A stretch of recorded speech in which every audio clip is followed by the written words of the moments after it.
നമസ്കാരം. നമ്മളാരെയും വിശേഷിച്ച് വെയിറ്റ് ചെയ്യുന്നില്ല. ഒന്ന് രണ്ട് പേര് താല്പര്യം കാണിച്ച്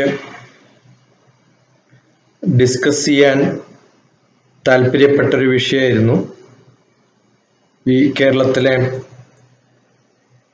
പുഴയൊഴുകുന്ന വഴി മാറി വഴിയിലൂടെ ഒഴുകുന്ന പുഴ ഉണ്ടാക്കുന്ന പ്രശ്നങ്ങൾ.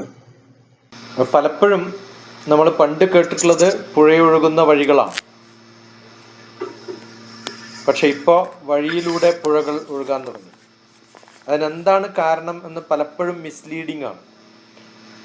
കുറേ ഡിസ്കഷൻസ് ടി വിയിൽ കാണാറുണ്ട്, പക്ഷെ ഒന്നും സയൻറ്റിഫിക് ആയിട്ട് ഒരു വിവരമില്ലാത്ത ആൾക്കാരാണ് പറയണത്. അത് കാണുമ്പോൾ സഹതാപം തോന്നാണ്. കാരണം ഞാൻ 20 വർഷം ജോലി ചെയ്തത് ടെറൈൻ മാപ്പിംഗ് എന്ന ജോലിയാണ്. മാപ്പ് ഉണ്ടാക്കലായിരുന്നു എൻ്റെ പണി. അപ്പോൾ മാപ്പ് ഉണ്ടാക്കുമ്പോൾ അത് പല ആപ്ലിക്കേഷൻസിനും, മിലിറ്ററി ആപ്ലിക്കേഷൻസിനൊക്കെയാണ് ഏറ്റവും കൂടുതൽ ചെയ്തിട്ടുണ്ടാവുക. അപ്പോൾ അത്തരം മാപ്പുകളൊക്കെ മിക്കവാറും ഏറ്റവും ദുരിതപൂർണമായ നദികൾ ഒഴുകുന്ന സ്ഥലങ്ങളിലൂടെ ഒക്കെയാണ് എൻ്റെ ജോലി പലപ്പോഴും ഉണ്ടായിട്ടുള്ളത്. ആ നദികളെ ബുദ്ധിമുട്ടുണ്ടാക്കുന്ന വിധത്തിൽ മാറ്റി ഒഴുക്കി യുദ്ധം ജയിച്ച ചരിത്രം പോലുണ്ട്. ഇപ്പൊ ബംഗ്ലാദേശിൽ ഫ്ലഡ് പണ്ട് സ്ഥിരമായിട്ടുണ്ടാവും. കാരണം ബംഗ്ലാദേശ് ഒരു ടെറൈൻ ലാൻഡാണ്, ഫ്ലാറ്റ് ലാൻഡാണ്. അപ്പോൾ 1960 ഒഴുകിയ വഴിയല്ല 1970 ഒഴുകണത്. 10 വർഷം കൊണ്ട് റിവർ ചേഞ്ചസ് ഇറ്റ്സ് കോഴ്സ് എന്നാ പറയാം.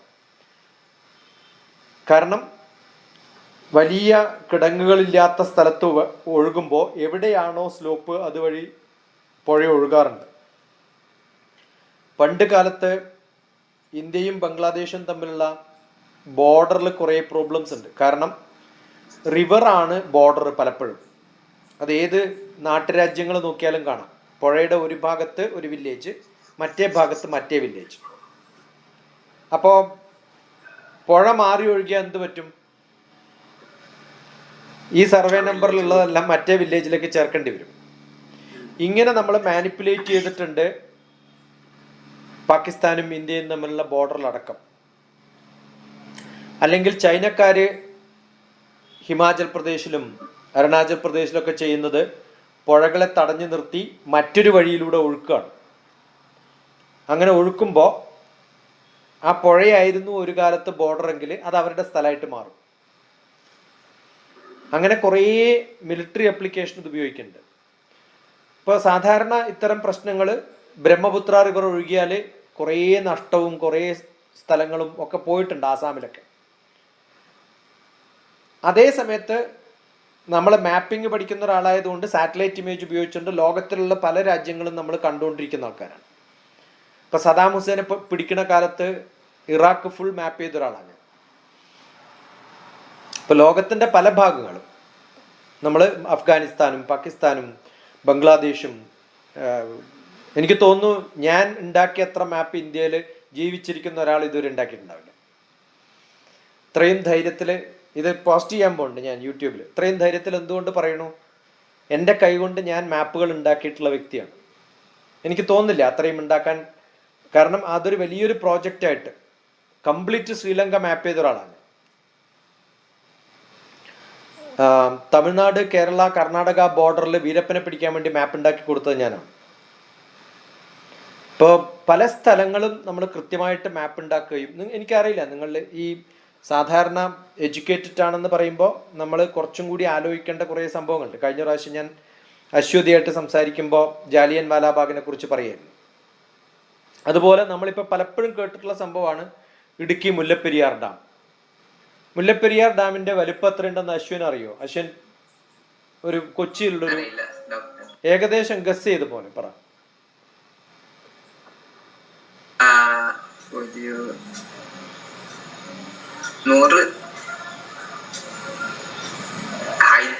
അല്ല, ഹൈറ്റ് അല്ല ഞാൻ ചോദിക്കണത്, ഏരിയ ചോദിക്കണത്, വിസ്തീർണം. ആർക്കെങ്കിലും, ജിത്തിനോ അല്ലെങ്കിൽ അശ്വതിക്കോ ആർക്കെങ്കിലും ഗസ് ചെയ്യാൻ പറ്റുമോ എത്ര കിലോമീറ്റർ വിസ്താരമുണ്ട്, സ്ക്വയർ കിലോമീറ്റർ ഏരിയ ഉണ്ടെന്ന്? നമ്മളിത് കേൾക്കുമ്പോൾ നമുക്കിത് മാഗ്നിഫൈ ചെയ്യാൻ പറ്റിയില്ലെങ്കിൽ നമ്മൾ മുല്ലപ്പെരിയാർ എന്ന് പറഞ്ഞുകൊണ്ടിരിക്കുകയുള്ളൂ.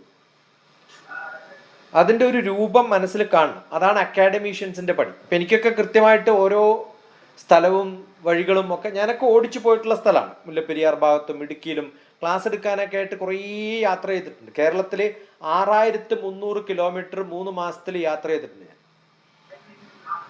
ആകെ കേരളം എന്ന് പറയുന്നത് 400 കിലോമീറ്റർ ഉള്ളൂ. അപ്പൊ 6300 കിലോമീറ്റർ ഓടണമെങ്കിൽ ZZ പോലെ എത്ര ഓടിക്കണം എന്ന് ആലോചിച്ച് നോക്കൂ. പാലക്കാട് ചിറ്റൂര്, അതാണ് ഇന്നലെ അശ്വതി പറയുമ്പോൾ ഇമ്മീഡിയറ്റ്ലി എനിക്ക് ഓരോ സ്ഥലവും പറയാൻ പറ്റും, വില്ലേജുകൾ അടക്കം. അതുകൊണ്ടാണ് അശ്വതി പറയുമ്പോൾ ഉടനെ തന്നെ ആ മാപ്പ് ഉണ്ടാക്കിയിട്ട് ഞാൻ അയക്കണത്. കാരണം that is my daily job. ഈ മാപ്പൊക്കെ ഇതിനകത്ത് വരുന്നതിന് എത്രയോ കാലം മുമ്പ്, 10-30 വർഷം മുമ്പ് ഇതേപോലെയുള്ള മാപ്പുകൾ കമ്പ്യൂട്ടറിൽ വെച്ച് പണിതിട്ടുള്ള ആളാണ് ഞാൻ. അതുണ്ടാക്കി മിലിറ്ററിക്കാർക്ക് കൊടുക്കലായിരുന്നു എൻ്റെ പണി, കാർഗിൽ വാറിന്റെ സമയത്തും ഒക്കെ. അപ്പൊ പലപ്പോഴും മുല്ലപ്പെരിയാർ ഡാം എന്ന് പറയുന്നത് 5000-ൽ പരം സ്ക്വയർ കിലോമീറ്റർ ആണ്. കൊച്ചിൻ എന്ന് പറയുന്നത് 100 സ്ക്വയർ കിലോമീറ്റർ ആണ്. അപ്പൊ അതേപോലെ 50 കൊച്ചിൻ സിറ്റി അതിനകത്ത് പെടുന്നുണ്ട്. ആലോചിച്ച് നോക്കിയട്ടെ. അതിന്റെ ഹൈറ്റ് എന്ന് പറയുന്നത് ഏകദേശം 17 ഫ്ലോറുള്ള അപ്പാർട്ട്മെന്റിന്റെ വലിപ്പം ഉണ്ടാവും. കാരണം 170 ഫീറ്റ്, 10 ഫീറ്റ് ആണ് ഒരു അപ്പാർട്ട്മെന്റ്, ഒരു ഫ്ലോറിന്റെ ഹൈറ്റ്. അപ്പൊ 170 എന്ന് പറഞ്ഞാൽ 17 ഫ്ലോറുള്ള അപ്പാർട്ട്മെന്റ് അതിനകത്തിട്ട് മൂടാൻ പറ്റും. അപ്പൊ അത് ഫുൾ വെള്ളം കൂടെ കാലിയായിട്ട് ഒരു ദിവസം പൊട്ടിയാൽ കൊച്ചിൻ ബാക്കി ഉണ്ടാവുമോ, ആലുവ ബാക്കി ഉണ്ടാവുമോ? കാരണം പെരിയാർ വഴിയാ ഒഴുകുക. ഈ ഗാഡ്ഗിൽ എപ്പോഴും എല്ലായ്പ്പോഴും ടി വിയിൽ കേൾക്കുന്ന 2 പേരുകളാണ് ഗാഡ്ഗിലും കസ്തൂരിരംഗൻ. കസ്തൂരിരംഗൻ ഞാൻ സ്പേസ് ഡിപ്പാർട്ട്മെന്റിൽ ചേരുമ്പോൾ എൻ്റെ ബോസായിരുന്നു. അയാളുടെ യാതൊരു ബന്ധമില്ലാത്തൊരു ഫീൽഡാണ് മാപ്പിംഗ്. സാറ്റലൈറ്റ് അയക്കുന്നത് അയാൾക്കറിയാം, പക്ഷെ അയച്ചു കഴിഞ്ഞ് കിട്ടുന്ന ഡാറ്റ അയാൾ ഇതുവരെ കണ്ടിട്ടുണ്ടാവില്ല. ഞങ്ങളുടെ അടുത്തൊക്കെ വരുമ്പോൾ അത് കാണാൻ പോലും അയാൾക്ക് താല്പര്യമില്ലാത്തൊരു വ്യക്തിയാണ്. ഇന്നലെ ഏതോ ഒരു കർഷകൻ, ഞങ്ങളുടെ ഒരു സ്കൂൾ ഗ്രൂപ്പ് ഉണ്ട്, ഞങ്ങളൊക്കെ മലമ്പ്രദേശത്തു നിന്നാണ്. അപ്പൊ കണ്ണൂർ കാസർഗോഡുള്ള ഒരു മലമ്പ്രദേശത്തുള്ള ഒരു കർഷകൻ പറഞ്ഞത്, ഞാൻ അവിടെ കപ്പ നട്ടത് കൊണ്ടാണോ? ഇതൊക്കെ പ്രശ്നങ്ങൾ ഉണ്ടാക്കുന്ന ഏരിയയിൽ കർഷകന്മാർ ജീവിക്കാൻ പാടില്ല. അയാൾ കപ്പ നട്ടത് കൊണ്ടാണ് പ്രശ്നം ഉണ്ടാവുന്നത്. ഓക്കെ, അല്ലെങ്കിൽ അയാൾ റബ്ബർ വെച്ചത് കൊണ്ടാണ് പ്രശ്നം ഉണ്ടാവുന്നത്. ഇതൊക്കെയാണ് റിപ്പോർട്ടുകൾ പറയുന്നത്. അല്ലെങ്കിൽ എൻ്റെ വീടെടുക്കാനുള്ള 4 കല്ല് കൊത്തിയാൽ ഉടനെ മലയിടിഞ്ഞു പോകും. അതേ സമയത്ത് നിങ്ങൾ ആലോചിക്കേണ്ടത് 17 ഫ്ലോറുള്ള എന്ന് വെച്ചാൽ 170 മീറ്റേഴ്സ് ഹൈറ്റിലുള്ള 5000 എബവ് ഏരിയ ഉള്ള വലിയൊരു വാട്ടർ ടാങ്കാണ് മുല്ലപ്പെരിയാർ ഡാം. അത് നിൽക്കുന്നത് ആ മലയുടെ മുകളിലാണ്. പരിസ്ഥിതി ലോല പ്രദേശത്ത് വലിയൊരു വാട്ടർ ടാങ്ക് ഉണ്ടാക്കിയിട്ട് സൂക്ഷിച്ചു വെച്ചിട്ടുണ്ട്. അപ്പൊ ആദ്യം പൊട്ടിച്ചു കളയേണ്ടത് എന്താണ്? പരിസ്ഥിതി സംരക്ഷിക്കണമെങ്കിൽ ആദ്യം ലോജിക്ക് എന്ന് പറയുന്നൊരു നിങ്ങളുടെ ഈ ഒരൊറ്റൊരു ടി വിയിലും നിങ്ങൾ കേൾക്കില്ല ഇത് പറയേണ്ടത്. ഇനി അത് എപ്പോഴെങ്കിലും പൊട്ടിയാലോ എന്ന് ഭയപ്പെട്ടിട്ട് സുപ്രീം കോടതി വരെയൊക്കെ പോയി അത് പൊട്ടിയില്ല എന്ന് പറഞ്ഞു. അങ്ങനെ നടക്കാത്തൊരു സ്ഥലത്ത് 4 തൂമ്പ വെച്ചിട്ട് 4 എന്തെങ്കിലുമൊക്കെ കൃഷി നടത്തിയാൽ എങ്ങനെയാണ് ഈ മലയിടിഞ്ഞു പോവാന്ന് എനിക്കറിയില്ല. നമ്പർ 1. നമ്പർ 2, ഞാൻ പുഴയൊഴുകുന്ന വഴി എന്ന് പറഞ്ഞു. സാധാരണ ഒരു നിയമമുണ്ട്. ഞങ്ങളൊക്കെ പുഴകൾ കാണും, റോഡുകൾ ചിലപ്പോൾ കണ്ടു എന്ന് വരില്ല. സാറ്റലൈറ്റ് ഒന്ന് നോക്കുമ്പോഴും കൃത്യമായിട്ട് നോക്കിയാൽ റോഡ് മനസ്സിലാവില്ല. കാരണം അതിൻ്റെ മുകളിൽ മഞ്ഞ് വീണിട്ടുണ്ടാവും. അപ്പോൾ കറുത്ത ടോപ്പാണെങ്കിൽ കൃത്യമായിട്ട് നമുക്ക് കാണാൻ പറ്റും. പക്ഷെ അതിൽ കുറേ ചെടികൾ ഉണ്ടെങ്കിൽ അത് കാണില്ല. കാരണം മരങ്ങളുള്ള സ്ഥലത്താണ് റോഡ് ഉണ്ടെങ്കിൽ. കേരളത്തിലെ ഒരു റോഡും നമുക്ക് സാറ്റലൈറ്റ് വെച്ച് മാപ്പ് ചെയ്യാൻ പറ്റില്ല. കാരണം മിക്ക സ്ഥലത്തും റോഡുകളുടെ വീതി കുറവാണ്. 1. 2 മരങ്ങളുണ്ട്. പിന്നെ എങ്ങനെ നമ്മളിത് കണക്കുകൂട്ടുക? നമ്മൾ നോക്കുന്നത് റിവർ ഉണ്ടെന്ന് വിചാരിക്കേ. മലമ്പ്രദേശമാണെങ്കിൽ റിവറിന്റെ തൊട്ടടുത്താണ് റോഡ്. എപ്പോഴും അതാണ് നിയമം. അത് ഒരു ബേസിക് ജിയോഗ്രഫി റൂളാണ്. റോഡ് ഫോളോസ് റിവേഴ്സ് എന്നാണ് പറയാ. ഫൈൻ. അത് സാധാരണ യൂറോപ്യൻ രാജ്യങ്ങളിൽ നിന്ന് എഴുതപ്പെട്ടിട്ടുള്ള ഒരു നിയമമാണ്. അതെന്താ കാരണം എന്ന് വെച്ചാൽ എവിടെ റോഡ് പോകുമ്പോഴും അതിൻ്റെ ഓരത്തു കൂടിയാണ് റോഡ് ഉണ്ടാക്കുക. റിവർ പോകുന്നതിൻ്റെ ഓരത്തു കൂടി റോഡ് ഉണ്ടാക്കിയാൽ സ്ലോപ്പ് നമുക്ക് മാനിപ്പുലേറ്റ് ചെയ്യാൻ പറ്റും. കാരണം ഒരു റിവറും 45 ഡിഗ്രി ഒഴുകില്ല. കുറച്ചു കാലം ഒഴുകിക്കഴിഞ്ഞാൽ അതിൻ്റെ സ്ലോപ്പ് മാറും. 20 ഡിഗ്രി സ്ലോപ്പ് വരെ നമുക്ക് റോഡ് ഉണ്ടാക്കുന്നതിൽ കുഴപ്പമില്ല. 30 ഡിഗ്രി വരെ വണ്ടിക്ക് സുഖമായിട്ട് കയറാന്നാണ്. അപ്പൊ ഒരിക്കലും മല മുറിച്ച് കടന്നിട്ടുള്ള റോഡുകൾ ഉണ്ടാവാറില്ല. അങ്ങനെ ചെയ്തിട്ടുണ്ടെങ്കിൽ എന്തിനു വേണ്ടിയാ അങ്ങനെ ചെയ്യുന്നത്? ദൂരം കുറക്കാൻ വേണ്ടിയിട്ട്. ദൂരം കൂട്ടണമെങ്കിൽ നമ്മൾ ഈ റിവർ വഴി തന്നെ പോവുക, മലയുടെ മുകളിൽ കിടക്കുക, അവിടുന്ന് അടുത്ത റിവർ വഴി പോയി കഴിഞ്ഞാൽ അപ്പുറത്തെ ഭാഗത്തെത്താം. അപ്പൊ നമുക്കത് പറ്റാത്തതുകൊണ്ട് JCB ഇല്ലാത്തൊരു കാലത്ത് റോഡുകൾ ഇങ്ങനെ മലയുടെ മുകളിൽ ഇങ്ങനെ പോയി. അതിനേക്കാളും മെച്ചം അണ്ടർഗ്രൗണ്ട് ഒരു പാത്ത് ഉണ്ടാക്കലാണ്. അതാണ് ഇപ്പൊ അങ്ങനെയാണ്. അന്ന് ഉണ്ടാക്കാൻ നമുക്ക് JCB ഇല്ല. 3 കാര്യങ്ങളാണ് ലോകത്തെ മാറ്റിമറിച്ചിട്ടുള്ളത്. ഒന്ന് JCB, ഒന്ന് ബോർവെല്ല് കുഴിക്കാനുള്ള കഴിവ്. അതില്ലാത്തപ്പോഴൊക്കെ മനുഷ്യന്മാര് വെള്ളത്തിന് വേണ്ടിയിട്ട് നദികളുടെ അടുത്തോ അല്ലെങ്കിൽ സാധാരണ കിണറോ, 100 അടിയൊന്നും ഒരാളും കിണർ കുത്താറില്ലല്ലോ. അതിലധികം കുത്തണമെങ്കിൽ ഇപ്പം 500 അടി ബോർവെല്ലല്ലാതെ കുത്താൻ പറ്റില്ല മനുഷ്യന്. അപ്പൊ ബോർവെല്ല് വന്നതോടെയാണ് മനുഷ്യന്മാർ അവിടെ ഇവിടെയൊക്കെ പോയി താമസിക്കാൻ തുടങ്ങിയത്. അപ്പൊ അവൻ ഏത് സ്ഥലത്തും പോയി താമസിക്കും. അപ്പൊ അവന്റെ തൊട്ടടുത്ത സ്ഥലങ്ങളുമായിട്ട് കണക്ട് ചെയ്യണം. ഇതൊന്നും തെറ്റല്ല, ലോകത്തിന്റെ പല ഭാഗത്തും നടക്കുന്ന സംഭവമാണ്. പക്ഷെ ഒരു വ്യത്യാസം, പ്രത്യേകിച്ച് കേരളം ബാക്കി രാജ്യങ്ങളുമായിട്ടുള്ള വ്യത്യാസം എന്താ വെച്ചാൽ, റിവർ ഒഴുകുന്നതിന്റെ തൊട്ടടുത്ത് വീടെടുത്താൽ മിക്കവാറും ഒരു റോഡ് പോണുണ്ടാവും. ഞാൻ പറഞ്ഞല്ലോ, റോഡ് എന്തായാലും റിവറിന്റെ അടുത്തുകൂടെ ഒരു റോഡ് പോകുന്നുണ്ടാവും. നിങ്ങളുടെ വീട് റോഡിനെ ഫേസ് ചെയ്തിട്ട് എടുക്കുവോ അല്ല റിവറിനെ ഫേസ് ചെയ്തിട്ട് എടുക്കുവോ?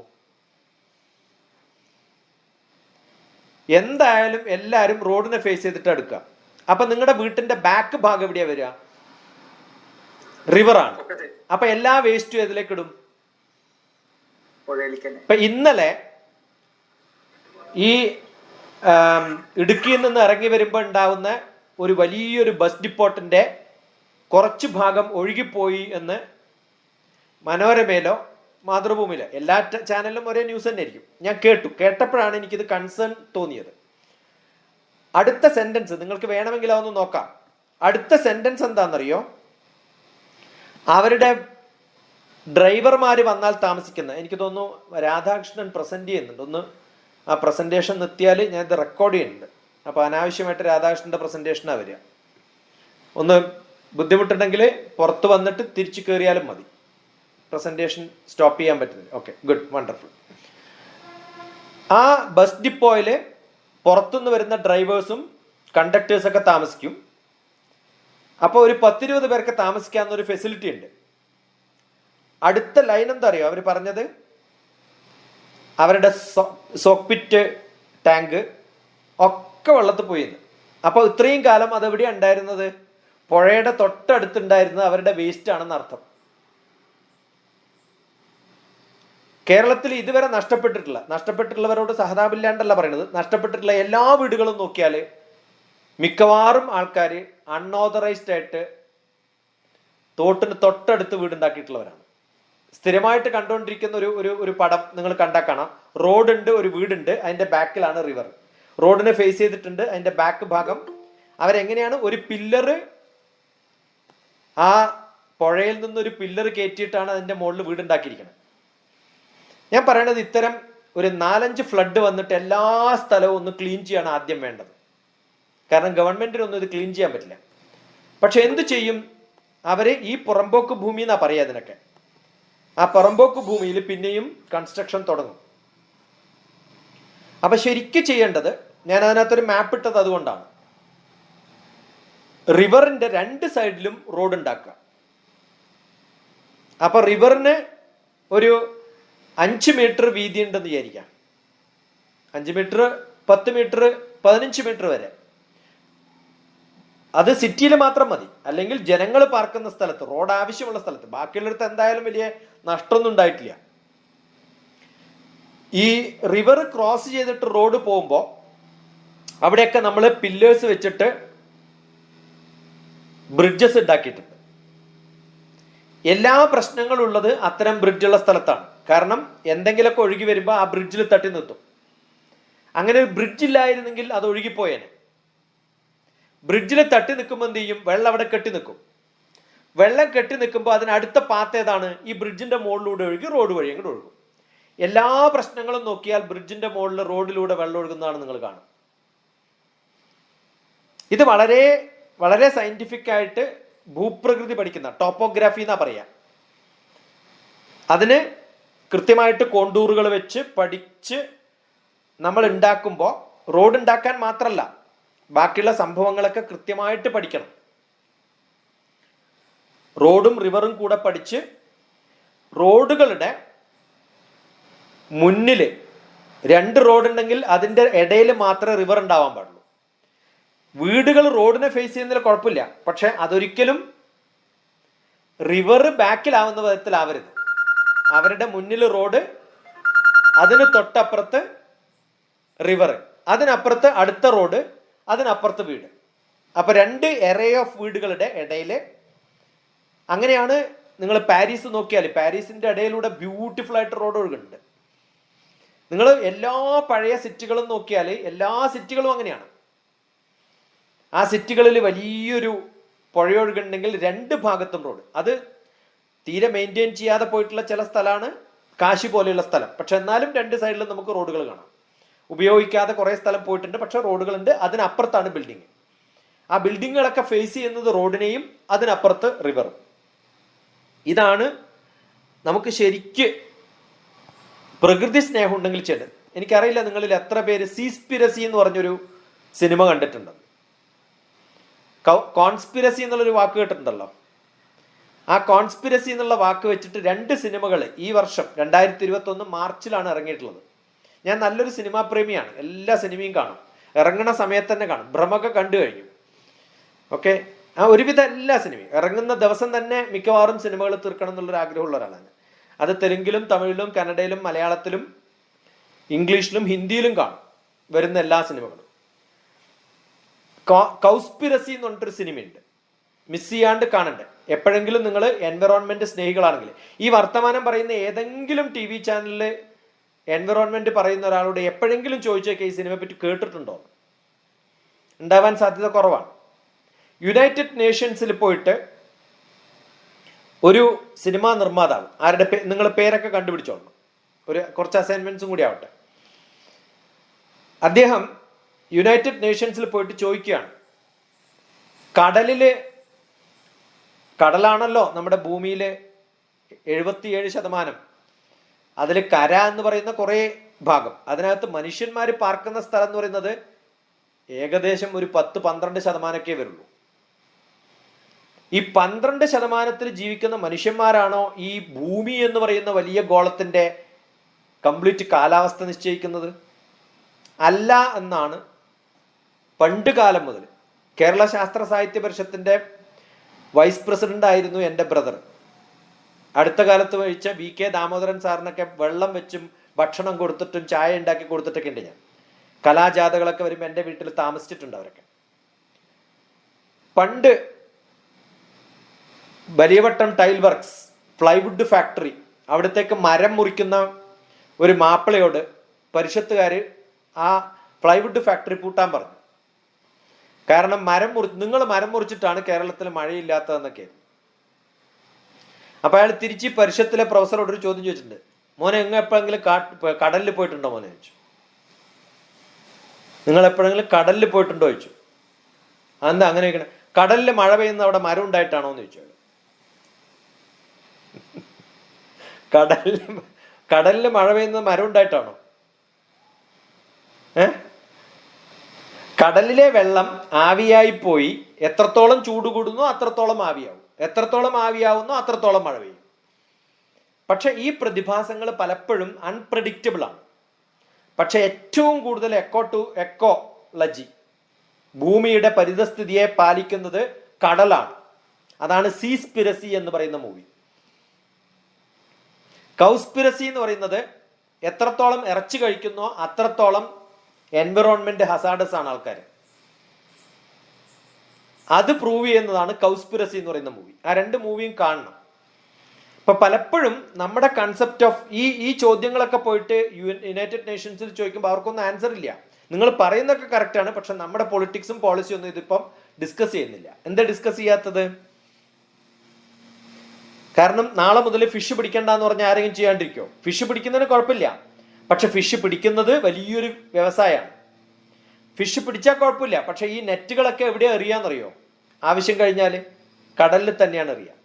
അപ്പൊ ഏറ്റവും കൂടുതൽ വേസ്റ്റ് ഡംപ് ചെയ്തിരിക്കുന്ന സ്ഥലം കടലുകളാണ്. അപ്പൊ അതുകൊണ്ട് അവിടുത്തെ ആവാസ വ്യവസ്ഥയെ ആകെ തകിടം മറിച്ചിട്ടുണ്ട്. അതുകൊണ്ടുണ്ടാവുന്ന കുറേ എക്കോളജിക്കൽ പ്രോബ്ലംസ് ഉണ്ട്. ഇത്തരം കുറേ പ്രശ്നങ്ങളാണ് യഥാർത്ഥമായിട്ട് പലപ്പോഴും ഒരു മഴ പെയ്തിട്ട് മഴ നമുക്ക് കൺട്രോൾ ചെയ്യാൻ പറ്റുന്നില്ല. ഇനി എത്ര പ്രിഡിക്റ്റ് ചെയ്താലും ഇറ്റ് ഡസൻറ്റ് ഹാപ്പൺ. സുനാമി എന്ന് പറയുന്ന പ്രപഞ്ചത്തിലെ കാര്യം, സുനാമി നടക്കുന്ന സമയത്ത് അതിന്റെ സാറ്റലൈറ്റ് ഇമേജ് ഇപ്പോഴും എൻ്റെ കയ്യിലുണ്ട്. കാരണം അത് എല്ലാ പബ്ലിക് ഡൊമൈനിലുള്ളതാണ്. അത് സൂക്ഷിച്ചു വെച്ചിട്ട് ഞാൻ പ്രസന്റേഷനായിട്ട് പലയിടത്തും ക്ലാസ് എടുത്തിട്ടുള്ളതാണ്. ഒരു ഭാഗത്ത് കുറച്ച് കടല് ഭൂമിയിലേക്ക് കയറിയിട്ട് നഷ്ടപ്പെടുന്നത് വലിയ റിപ്പോർട്ടാവും. പക്ഷെ വേറെ ഏതെങ്കിലും ഭാഗത്ത് കടല് കുറേ സ്ഥലം ഭൂമിക്ക് വിട്ടുകൊടുക്കുമ്പോൾ അത് ന്യൂസ് ആവില്ല. കാരണം കടലിൽ വെള്ളം ഒരു ഭാഗത്ത് കയറുമ്പോൾ ആരും കൊണ്ട് ഒഴിക്കുന്നു എന്നല്ലല്ലോ ഒരു ദിവസം. വേറെ എവിടെയെങ്കിലുള്ള കരയിൽ നിന്ന് മുന്നോട്ട് വന്നാലല്ലേ ഈ ഭാഗത്ത് കയറാൻ പറ്റുള്ളൂ. ഇതൊരു കോലാഹലം ഉണ്ടാക്കുന്ന സ്വഭാവം പോലെയാണ്. അപ്പൊ ഒരു സ്ഥലത്ത് സുനാമിയിൽ വെള്ളം കയറിയിട്ടുണ്ടെങ്കിൽ ഉടനെ വ്യക്തമാവണം വേറെ ഏതോ ഭാഗത്ത് വെള്ളം കുറച്ച് വിത്ത്ഡ്രോ ചെയ്തിട്ടുണ്ട്. അങ്ങനെ വിത്ത്ഡ്രോ ചെയ്തെടുത്ത് ഒരു 4 കൊല്ലം കഴിയുമ്പോൾ നോക്കിയാൽ ആൾക്കാരൊക്കെ അവിടെ മൈഗ്രേറ്റ് ചെയ്ത് അവിടെ ഫിഷർമെൻ വീടെടുത്ത്. അത് കടല് പണ്ട് വിട്ടുകൊടുത്തതാണ്. അത് കുറച്ച് ദിവസം കഴിയുമ്പോൾ കടല് തിരിച്ചെടുക്കണം തോന്നി അങ്ങോട്ട് വരുമ്പോഴാണ് ഈ പ്രശ്നങ്ങളൊക്കെ ഉണ്ടാകുന്നത്. ഇപ്പൊ കണ്ണൂരേക്ക് പോകുന്ന സമയത്ത് നിങ്ങൾ ട്രാവൽ ചെയ്താൽ കാണാം, റോഡ് പോകുന്നുണ്ട്, കടലുണ്ട്. റോഡിന്റെയും കടലിന്റെയും ഇടയിൽ നിരന്ന് വീടുകളാണ്. ഞാൻ കണ്ണൂർക്കാരനാണ്. വടകര, കണ്ണൂർ, തലശ്ശേരിയൊക്കെ പോകുന്ന സമയത്ത് ഇനി ഈ ഒരു പ്രപഞ്ച അല്ലെങ്കിൽ നേച്ചറിന്റെ ഈ പ്രശ്നങ്ങളുമായിട്ട് ഡോക്ടർ TPS എന്താ ബന്ധം എന്ന് പറയാം. ഒക്ടോബർ 2, 2070 എനിക്ക് 6 വയസ്സുള്ള സമയത്ത് എൻ്റെ അച്ഛനും ചേച്ചിയും ഞാനും മലവെള്ളത്തിൽ ഒഴുകിയിട്ടാണ് എനിക്ക് അച്ഛനും ചേച്ചിയും മരിക്കുന്നത്. ഞാൻ മാത്രം രക്ഷപ്പെട്ടതാണ്. എങ്ങനെയാണ് മലമ്പ്രദേശത്തിൽ നിന്ന് വെള്ളം ഒഴുകുമ്പോൾ സ്ഥിരമായിട്ട് ട്രാവൽ ചെയ്യുന്നതായിരുന്നു എൻ്റെ അച്ഛൻ ആ ഭാഗത്തൊക്കെ. ഞാൻ ചെറിയ കുട്ടിയാണ്, എന്നെ എടുത്തിട്ടാണ് ക്രോസ് ചെയ്യുന്നത്. അപ്പൊ എങ്ങനെയാണ് ഞങ്ങൾ ഫ്ലഡിൽ പെട്ടതെന്ന് ചോദിച്ചാൽ, മലയുടെ മുകളിൽ സാധാരണ അലക്കാനും കുളിക്കാനും ചെറിയ അരുവികൾ വരുമ്പം അത് ബണ്ട് പോലെ കെട്ടി നിർത്തും. അതിൽ മുകളിലൊരു ബണ്ട് പൊട്ടിയാൽ അതിന്റെ ഫോഴ്സ് കൊണ്ട് അടുത്ത ബണ്ട് പൊട്ടും, പിന്നെ പിടിച്ചാൽ കിട്ടില്ല. ഈ വെള്ളത്തിന്റെ ആഘാതം എന്ന് പറയുന്നത് ആരൊക്കെയോ പിടിച്ചു നിർത്തിയിരിക്കുന്ന ബണ്ടുകളാണ് ഈ മഴ വരുമ്പോൾ കുറച്ചധികം വരുമ്പോൾ പൊട്ടുന്നതും പിന്നെ ഒഴുകിപ്പോകുന്നതും. അത് കൃത്യമായിട്ട് ജീവിതത്തിൽ അനുഭവിച്ചിട്ടുള്ള ഒരാളാണ് ഞാൻ. രക്ഷപ്പെട്ടത് തന്നെ ഈ പുഴയിലൂടെ ഒഴുകിപ്പോകുന്ന ചോറ്റുപാത്രം, കൊട, ചെരുപ്പ് അതൊക്കെ എടുക്കാൻ വേണ്ടി നിൽക്കുന്ന ആൾക്കാരാണ് ഒരു കുട്ടിയെ കണ്ടപ്പോൾ എന്നെ പിടിച്ചെടുത്തത്. അപ്പൊ എനിക്ക് ബോധം പോയിട്ടുണ്ടായിരുന്നു. അപ്പൊ ജീവിതത്തില് ഈ മലമ്പ്രദേശത്തുണ്ടാവുന്ന ഭൂമികുലുക്കം അല്ലെങ്കിൽ ഇത്തരം പ്രളയം എന്ന് പറയുന്ന സംഭവം ഇതൊക്കെ വളരെ ഇന്ന് മാത്രമല്ല പണ്ടേ ഉണ്ടായിട്ടുണ്ട്. പക്ഷെ പണ്ട് ഇത്ര വലിയ ന്യൂസ് ആയിട്ടില്ല. കാരണം എന്താ വെച്ചാൽ പണ്ട് ഇത്രയും കൂടുതൽ പുഴയുടെ അടുത്ത് ആൾക്കാർ പോയി താമസിച്ചിട്ടില്ല. നമ്മളൊക്കെ അറിയാണ്ട് നടന്നു പോകുമ്പോൾ ചിലപ്പോൾ ഒഴുകിപ്പോയിട്ടുണ്ടാവും എന്നല്ലാതെ ആ സമയത്ത് ആരും പുഴയുടെ തൊട്ടടുത്ത് വീടുണ്ടാക്കിയിട്ടില്ല. ഇപ്പോൾ ആൾക്കാർക്ക് ഇതാണ് ഏറ്റവും പറ്റിയ സ്ഥലം. അപ്പൊ മിക്കവാറും കേരളത്തില് ഒഴുകിപ്പോയിട്ടുള്ള വീടുകളൊക്കെ നോക്കിയാൽ അവയൊക്കെ ഇത്തരം ഒന്ന് എൻക്രോച്ച്ഡ് ലാൻഡിൽ വീടുണ്ടാക്കി, രണ്ടാമത്തേത് ഈ റോഡും കുറേ കൺസ്ട്രക്ഷൻസ് റിവറിന് ക്രോസ് ആയിട്ട് വരുന്ന കൺസ്ട്രക്ഷൻസ്, അത് ചെറിയ ബണ്ടാവാം വലിയ ബ്രിഡ്ജ് ആവാം, അതിൽ വന്ന് തങ്ങി നിൽക്കുന്ന കുറേ പ്രശ്നങ്ങൾ. ഇപ്പം ഞാൻ ഈ അടുത്ത കാലത്ത് പ്രശ്നങ്ങൾ ഉണ്ടായിരുന്ന സമയത്ത് കോട്ടയത്തിൽ നിന്ന് എനിക്ക് തോന്നുന്നു പത്തനംതിട്ടയിലേക്ക് പോകുന്ന വഴിയിൽ ഇപ്പം അടുത്ത കാലത്ത് പ്രശ്നങ്ങൾ ഉണ്ടായിരുന്ന ഒരു സ്ഥലം തന്നെയാണ്. അവിടെ ഒരു സ്കൂളിൽ ക്ലാസ് എടുക്കാൻ വേണ്ടി ഞാൻ പോയിരുന്നു. ആ സമയത്ത് റോഡിലൂടെ വെള്ളം ഒഴുകുന്നുണ്ട്. അന്ന് ഡാം കുറച്ച് തുറന്നു വിട്ടിട്ടുണ്ട്. അപ്പം ഞാൻ കാർ ഓടിച്ച് പോയി സ്കൂളിൽ ക്ലാസ് എടുക്കാൻ തുടങ്ങി. കുറച്ച് കഴിയുമ്പോഴാണ് ന്യൂസ് പറഞ്ഞത് ആ വെള്ളത്തിൽ 2 കുട്ടികൾ അന്ന് മരിച്ചിട്ടുണ്ടായിരുന്നു. ദാറ്റ് വാസ് ഓൾമോസ്റ്റ് ഇൻ 2005-നും 2009-നും ഇടയിലുള്ള ഒരു കൊല്ലം. 7ആണോ 9ആണോ എന്ന് എനിക്ക് ഓർമ്മയില്ല. 2007-ലോ 2009-ലോ ആണ് സംഭവിച്ചത്. അല്ല, 2015-ലോ 2017-ലോ ആണ് സംഭവിച്ചത്. അപ്പൊ ഇത് സ്ഥിരമായിട്ട് പലയിടത്തും ഉണ്ടാകുന്നതാണ്. വളരെ വലിയ പ്രളയം ഉണ്ടാവുന്നും വേണ്ട, കുറച്ചുണ്ടാകുമ്പോൾ തന്നെ റോഡ് കംപ്ലീറ്റ്. എൻ്റെ കാറൊക്കെ അന്ന് ഇപ്പം ആലപ്പുഴയിലൂടെ വണ്ടി ഓടിക്കുമ്പോൾ നമുക്ക് സ്ഥിരം കാണാം, കാറിൻ്റെ മിക്കവാറും സ്റ്റക്കാവും. അപ്പം തന്നെ ആൾക്കാരുണ്ടാവും, ലോറികളും കുറേ ആൾക്കാരും അവിടെ റെഡി. നമ്മൾ സ്റ്റക്കാവുമ്പോൾ കാത്തിരിക്കും. എന്തിനാ അറിയോ? അത് പിക്കപ്പ് ചെയ്ത് കൊണ്ടുപോയി കഴിഞ്ഞാൽ 2000 ഉറുപ്പിക കിട്ടും അവർക്ക്. അത് വലിയ ആഘോഷമാണ് അവർക്ക്. അപ്പോൾ സാധാരണ പണിക്കാർ മുതൽ പൊളിറ്റീഷ്യൻസ് മുതൽ ഗവൺമെൻറ് മുതൽ ഈ പ്രശ്നങ്ങളൊക്കെ താൽക്കാലികമായിട്ട് സോൾവ് ചെയ്യാനും അന്നത്തെ അരിക്ക് എങ്ങനെ എക്സ്ട്രാ പൈസ ഉണ്ടാക്കാൻ പറ്റും, ഇതിൽ നിന്ന് എനിക്കെന്ത് കിട്ടും, ഇത് മാത്രം നോക്കി നിൽക്കുന്ന ആൾക്കാരാണ്. പിന്നെ സ്ഥിരമായിട്ട് ചാനൽ ചർച്ചകളിൽ വരുന്ന കുറേ ആൾക്കാരുണ്ട്. അവർക്ക് ആ സബ്ജക്റ്റിൽ വിവരമൊന്നും വേണമെന്നില്ല. അവർ കുറേ സംഭവങ്ങൾ, എനിക്ക് തോന്നുന്നില്ല ഇപ്പം കുറച്ച് ടെക്നിക്കൽ ടേംസ് എങ്കിലും ഉപയോഗിച്ചിട്ടാണല്ലോ ഞാൻ സംസാരിച്ചത്. അതുപോലെ സംസാരിക്കാൻ പറ്റാത്ത പലരുമാണ് ഈ ഡിസ്കഷൻസിലൊക്കെ വരുന്നത്. അപ്പോൾ ഇത് 1-2 പേര് ചോദിച്ച സമയത്ത് എനിക്ക് തോന്നി എനിക്ക് പറഞ്ഞ് റെക്കോർഡ് ചെയ്യണമെന്നുണ്ട്, പക്ഷെ കുറച്ച് ആൾക്കാർ കേൾക്കാനുണ്ടാകുമ്പോഴാണ് പറഞ്ഞാലാണ് സുഖം. അതുകൊണ്ടാണ് ഞാൻ ആ ഒരു പോസ്റ്റ് ഇട്ടത്. പോസ്റ്റ് ഇട്ടപ്പോൾ 1-2 പേര് താല്പര്യം കാണിച്ചു. തന്നെ തോട്ട് ഐ ലവ് ഇറ്റ്. അപ്പം എനിക്ക് പറയാൻ വേണ്ടിയിട്ടല്ല, ഞാൻ വിചാരിച്ചത് നിങ്ങൾക്ക് എന്തെങ്കിലും പറയാനുണ്ടെങ്കിൽ നിങ്ങളുടെ സങ്കല്പം എന്താണെന്ന് അറിയാനുള്ളൊരു ആഗ്രഹമായിരുന്നു. അപ്പം എപ്പോഴും ഈ TV ചാനലുകളും വാർത്തകളൊക്കെ കേൾക്കുമ്പോൾ കുറച്ചും കൂടി സയൻറ്റിഫിക് ആയിട്ട്, മുല്ലപ്പെരിയാർ എത്ര ഏരിയ ഉണ്ട്, അത് പോയാൽ കൊച്ചു മുങ്ങും, എന്താ അങ്ങനെ പറയാൻ കാരണം, അത് ശരിയാണ്, ഈ ഒരു എൻക്വയറി ഉണ്ടാകും. ഇപ്പം എൻ്റെ ക്ലാസ്സിലെ 10ാം ക്ലാസ്സിൽ കൂടെ പഠിക്കുന്ന പലരും കർഷകന്മാരാണ്. എനിക്ക് തോന്നുന്നു ആകെ ഗവൺമെൻറ് ജോലി കയറിയിട്ടുള്ള ഞാനേ ഉള്ളൂ. ആ ഗ്രൂപ്പിലൊക്കെ അവരിടുന്ന സംഭവങ്ങളാണ്, ഞങ്ങൾ കപ്പ നട്ടിട്ടാണോ മുല്ലപ്പെരിയാർ വന്നത്. അപ്പം എനിക്ക് തോന്നി ലോജിക്കലി കറക്റ്റാണ്. പക്ഷെ ഇതൊന്നും ഒരാളും ചാനൽ ചർച്ചകളിൽ പറയില്ല. ഇനി അഥവാ നമ്മളാരെങ്കിലും പറയാൻ ശ്രമിച്ചാലും അവർ നമ്മളെ കേൾക്കൂല. കാരണം അവർക്കിത് പ്രശ്നം ഉണ്ടാക്കുക എന്നുള്ളതാണ് അവരുടെ ഒരു ലക്ഷ്യം, പ്രശ്നം സോൾവ് ചെയ്യലല്ല. പൊളിറ്റീഷ്യൻസും എപ്പോഴും അങ്ങനെയാണ്. പൊളിറ്റീഷ്യൻസിന്റെ രാവിലെ എണീറ്റ് ഒരു പ്രോബ്ലം ഇല്ലെങ്കിൽ അവരെന്താ ചെയ്യുക? അവർക്ക് പണി ഉണ്ടാവില്ലല്ലോ. ഇപ്പൊ മിക്കവാറും അത്തരം പ്രോബ്ലംസ് ആണ് നമ്മളെ ഗൈഡ് ചെയ്യുന്നത്. അതാണ് എനിക്ക് പറയണമെന്ന് തോന്നിയിട്ടുള്ളത്. നിങ്ങൾക്ക് ആർക്കെങ്കിലും എന്തെങ്കിലും പറയാനുണ്ടെങ്കിൽ പറയാം.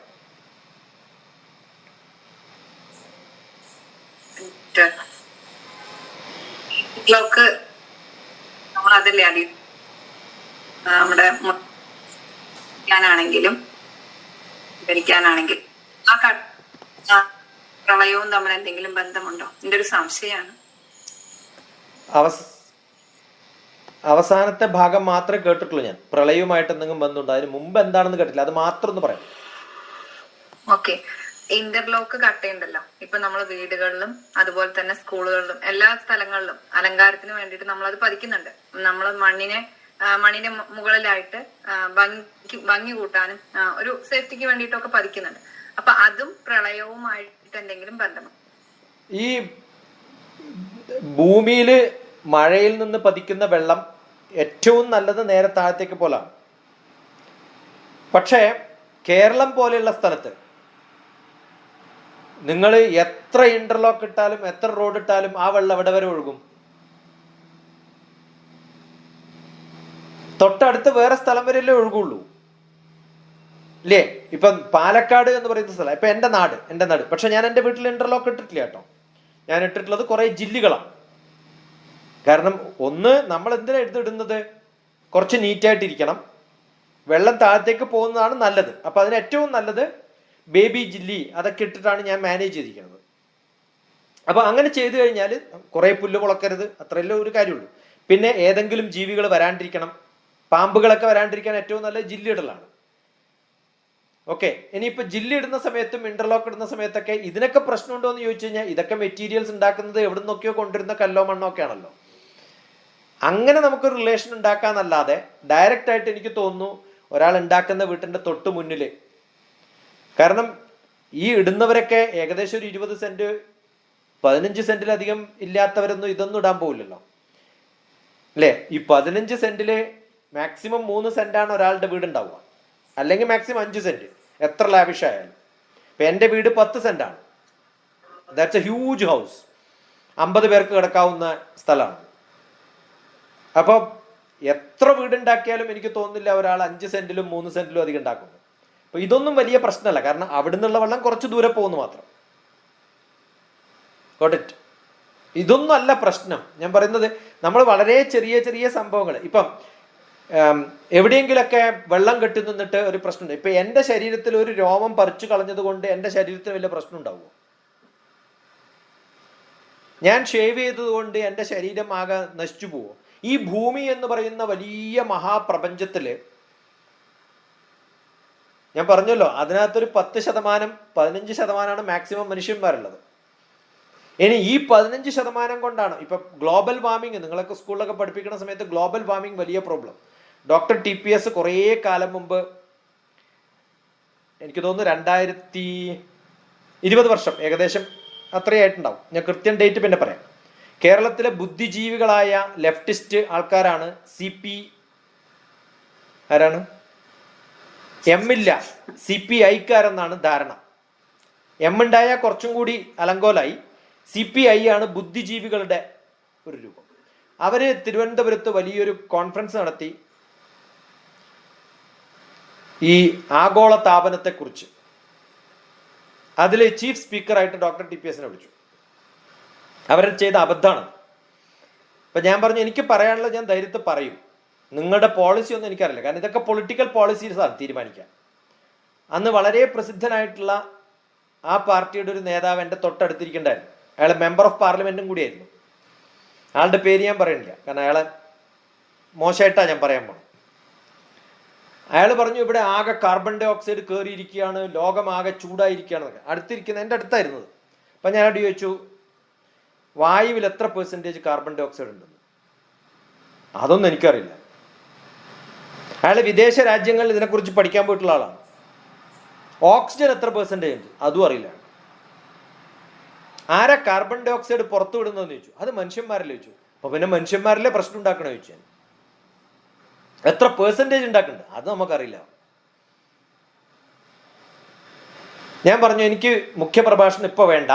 ഈ സാധാരണ പ്രഭാഷണങ്ങളൊക്കെ മുഖ്യ പ്രഭാഷണം കഴിഞ്ഞ് കുറെ പേര് ഫെലിസിറ്റേഷനൊക്കെ പറഞ്ഞിട്ടല്ലേ പിന്നെ അവസാനം നന്ദി പ്രകാശം ഉണ്ടാവുക. ഞാൻ പറഞ്ഞു, നിങ്ങളൊരു ആദ്യം ഫെലിസിറ്റേഷനും നന്ദി പ്രകാശം കഴിഞ്ഞ് എല്ലാവരും പോ, തിരക്കുള്ളവരൊക്കെ. കാരണം ഞാൻ മുഖ്യ പ്രഭാഷണം 1.5 മണിക്കൂർ പറയാൻ പോകും. ഇരുന്ന് കേൾക്കാൻ പറ്റുകയാണെങ്കിൽ കേട്ടാൽ മതി. അപ്പൊ എല്ലാ പ്രഗത്ഭന്മാരും പോയി പറഞ്ഞിട്ട്. ONV കുറുപ്പ് അടക്കമുണ്ടായിരുന്നു കേട്ടോ. ചരമഗീതൊക്കെ എഴുതിയിട്ടുണ്ടല്ലോ ഭൂമിയുടെ, അദ്ദേഹമൊക്കെ ഉണ്ടായിരുന്നു. വലിയ കവിയൊക്കെ അല്ല. അദ്ദേഹത്തിന് ദേഷ്യം വന്നു, കാരണം ആൾക്കാരില്ല, ഓഡിയൻസ് ഇല്ല. ആകെ 15 പേരേ ഉള്ളൂ. എന്നെ പോലെയുള്ളൊരു വ്യക്തിയെ കൊണ്ടുവന്ന് 15 പേരുടെ മുമ്പിലാണോ കവിത എഴുതിക്കുന്നതൊക്കെ ചോദിച്ചാൽ ദേഷ്യം പിടിച്ചിട്ടുണ്ട്. അതൊക്കെ കഴിഞ്ഞ് അവസാനം ഞാൻ എൻ്റെ പ്രഭാഷണം കഴിഞ്ഞപ്പോൾ കേട്ടിരുന്ന കുറച്ച് ആൾക്കാരിൽ ഒരാൾ ഉടനെ എൻ്റെ ഏട്ടനെ വിളിച്ചു. അദ്ദേഹം പരിഷത്തിന്റെ പ്രസിഡന്റ് ആയിരുന്നു പണ്ട്. അയാൾ പറഞ്ഞു, ശശികുമാർ എന്തൊക്കെയോ തെറ്റായിട്ടുള്ള കാര്യമാണ് പറയുന്നത്. ഞാൻ പറഞ്ഞു, എൻ്റെ പ്രഭാഷണത്തിന്, ഏട്ടൻ എന്നെ വിളിച്ചു പറഞ്ഞു ഇങ്ങനെ പറയരുത്. ഞാൻ പറഞ്ഞു, എൻ്റെ പ്രഭാഷണത്തിന് ശേഷം അദ്ദേഹത്തിന് ഞാൻ പറഞ്ഞതിനൊക്കെ ഖണ്ഡിച്ച് തിരിച്ചു പറയാം, ധൈര്യം ഉണ്ടെങ്കിൽ ഞാൻ അതിനെ ഖണ്ഡിച്ച് പിന്നെയും പറയാം. Let us argue. അല്ലാണ്ട് ഏട്ടനെ വിളിച്ചു പറയുന്ന ഈ ചെറിയ LKG പിള്ളേരുടെ സ്വഭാവം. പിറ്റേ ദിവസം പത്രത്തിൽ വന്നപ്പോൾ ഡോക്ടർ TPSന്റെ പേര് മാത്രമില്ല. ഞാൻ പറഞ്ഞ ഒറ്റ കാര്യം അവരുടെ പത്രങ്ങളിലൊന്നുമില്ല, മനോരമയിൽ മാത്രം വന്നിട്ടുണ്ടായിരുന്നു. ഞാനവിടെ ഏഷ്യാനെറ്റ് പോയിട്ട് പറഞ്ഞു, ആഗോള താപനം ഇല്ല. ഇപ്പോഴും ഞാൻ പറയുന്നു, ആഗോള താപനം ഇല്ല. നിങ്ങൾ കാണേണ്ട 2 സിനിമകൾ ഞാൻ പറഞ്ഞുതരാം. ദ ഇൻകൺവീനിയന്റ് ട്രൂത്ത് എന്ന് പറഞ്ഞിട്ടൊരു മൂവി ഉണ്ട്. ദ ഇൻകൺവീനിയന്റ് ട്രൂത്ത്, ഒരു മൂവിയുടെ പേര്. അത് അൽഗോർ എന്ന് പറയുന്ന എക്സ് വൈസ് പ്രസിഡന്റ് ഓഫ് അമേരിക്കയാണ്. ആ മൂവി ഉണ്ടാക്കിയത് കൊണ്ട് നോബൽ സമ്മാനം കിട്ടിയ വ്യക്തിയാണ്. ലോകത്തിൽ മൂവി ഉണ്ടാക്കിയിട്ട് നോബൽ സമ്മാനം കിട്ടിയിട്ടുണ്ടെങ്കിൽ അത് അമേരിക്കൻ വൈസ് പ്രസിഡന്റിനെ കിട്ടുള്ളൂ. അയാൾ സയന്റിസ്റ്റ് അല്ല, പൊളിറ്റീഷ്യനാണ്. അത് കഴിഞ്ഞപ്പോൾ അതിൽ പറഞ്ഞതൊക്കെ തെറ്റാണെന്ന് സ്ഥാപിക്കാൻ വേണ്ടി ബ്രിട്ടീഷുകാരുണ്ടാക്കിയ വേറൊരു മൂവി ഉണ്ട്, ദ ഗ്രേറ്റ് ഗ്ലോബൽ വാർമിംഗ് സ്വിൻഡൽ. സ്വിൻഡൽ എന്ന് പറഞ്ഞാൽ കള്ളത്തരം എന്ന അർത്ഥം, ആളെ പറ്റിക്കുന്ന പരിപാടി എന്നാണ്. അപ്പൊ ഈ മൂവിയുടെ പേരെന്താണ്? ദ ഗ്രേറ്റ് ഗ്ലോബൽ വാർമിംഗ്, ആളെ പറ്റിക്കൽ. അതുണ്ടാക്കിയത് ബ്രിട്ടീഷ് ടെലിവിഷൻകാർ 37 സയന്റിസ്റ്റുകളെ നിരത്തി വെച്ചിട്ടാണ്. പക്ഷെ അത് ആരും കേൾക്കില്ല, കാരണം അമേരിക്കയുടെ പൊളിറ്റിക്സ് ആണ് ഗ്ലോബൽ വാർമിംഗ്. അപ്പോൾ ഇത് ഞാൻ ഏഷ്യാനെറ്റ് ടി വിയിൽ പോയിട്ടൊരു ഇൻ്റർവ്യൂ കൊടുത്തു. ഇതൊക്കെ അവൈലബിൾ ആണ്, യൂട്യൂബിലൊക്കെ അവൈലബിൾ ആണ്. അത് കേട്ട സമയത്ത്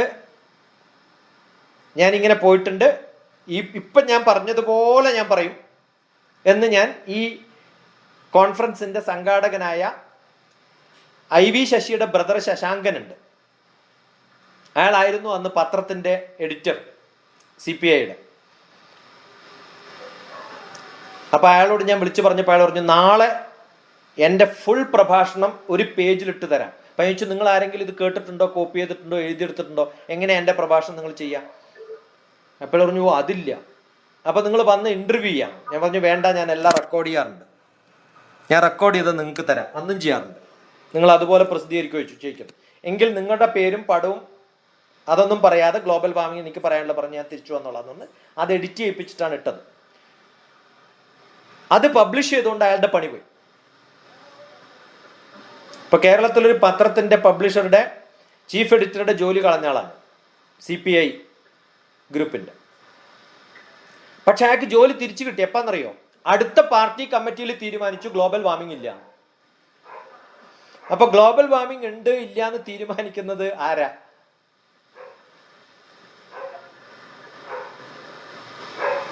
ഈ പറയുന്ന ആൾക്കാർക്ക് ഓക്സിജന്റെയും ഹൈഡ്രജന്റെയും പിന്നെ ഹീലിയത്തിന്റെയും കാർബൺ ഡൈ ഓക്സൈഡിന്റെ ഒക്കെ വല്ല പെർസെൻറ്റേജും അറ്റ്മോസ്ഫിയറിൽ എങ്ങനെയാണെന്ന് അറിയണ്ടോ? ഒന്നും അറിയില്ല. അപ്പൊ ഇത്തരം പല പ്രശ്നങ്ങളുടെയും പൊളിറ്റിക്കൽ അജണ്ടകളാണ്. അവിടെയാണ് കേരളത്തിന് കുറേ വിവരമില്ലാത്ത ആൾക്കാർ പൊളിറ്റീഷ്യൻസ് പറഞ്ഞു കഴിഞ്ഞാൽ അത് ആക്സെപ്റ്റ് ചെയ്യും. അതിൻ്റെ സയന്റിഫിക് അനാലിസിസിലേക്ക് പോകാൻ പറ്റുന്നില്ല എന്നുള്ള ഒരു പരിതാപകരമായ സത്യമാണ്. കുറച്ച് എഡ്യൂക്കേറ്റഡ് ആയിട്ട്, കുറേ പേരൊന്നും വേണ്ട, എഡ്യൂക്കേറ്റഡ് ആയിട്ടൊരു 10 പേര് അത് മനസ്സിലാക്കാൻ ശ്രമിച്ചാൽ, ഇപ്പം ഞാൻ പറഞ്ഞ 2 സിനിമകൾ ഗ്ലോബൽ വാർമിങ്ങിനെ കുറിച്ച് പറയുമ്പോൾ ആരെങ്കിലും ഈ 2 സിനിമകൾ പറയണ്ടോ എന്ന് ചോദിച്ചാട്ടെ. നിങ്ങൾ ആരെങ്കിലും കേട്ടിട്ടുണ്ടോ ദ ഗ്രേറ്റ് ഗ്ലോബൽ വാർമിംഗ് സ്വിൻഡൽ എന്ന് പറയുന്ന മൂവി? അതാണ് ഗ്ലോബൽ വാർമിങ്ങിനെ ഇത്രയും പ്രസിദ്ധമാക്കിയതെന്ന് നിങ്ങൾ അറിയോ? ആ ഒരു മൂവിയാണ് ഈ പ്രസിദ്ധം ഉണ്ടാക്കിയത്. അല്ലെങ്കിൽ ഗ്ലോബൽ വാർമിങ്ങിനെ കുറിച്ച് ലോകത്ത് ആരും മൈൻഡ് ചെയ്യില്ല. ഇനി ഗ്ലോബൽ വാർമിംഗ് ഉള്ളത് കൊണ്ട് എന്താ സംഭവിച്ചത്? എൻ്റെ വീട്ടിലുള്ള 100 വാട്ടിന്റെ ബൾബ് മാറ്റിയിട്ട് ഞാൻ CFL ലാമ്പ് മേടിക്കണം. അന്ന് 10 റുപ്യക്ക് ബൾബ് കിട്ടും. എന്നിട്ട് ഇന്ന് 100 രൂപയുടെ ബൾബ് വെക്കണം. ഇതൊക്കെ മാർക്കറ്റിംഗ് ആണ്. കാർബൺ ട്രേഡിംഗ് എന്ന് പറഞ്ഞിട്ട് വലിയൊരു ബിസിനസ് ഉണ്ട് ഇതിന്റെ പിന്നിൽ. കുറേ ഇത്തരം ബിസിനസ് ഓർഗനൈസേഷൻസ് ആണ് ഇതിൻ്റെയൊക്കെ പിന്നാലെ നടക്കണം. അപ്പം അതുകൊണ്ട് ചെറിയ ചെറിയ പ്രശ്നങ്ങൾ നമ്മൾ കേൾക്കുമ്പോൾ അത് പറയുമ്പോൾ ലോജിക്കലി ആലോചിക്കാം, ഉണ്ടോ ഇല്ലയോ.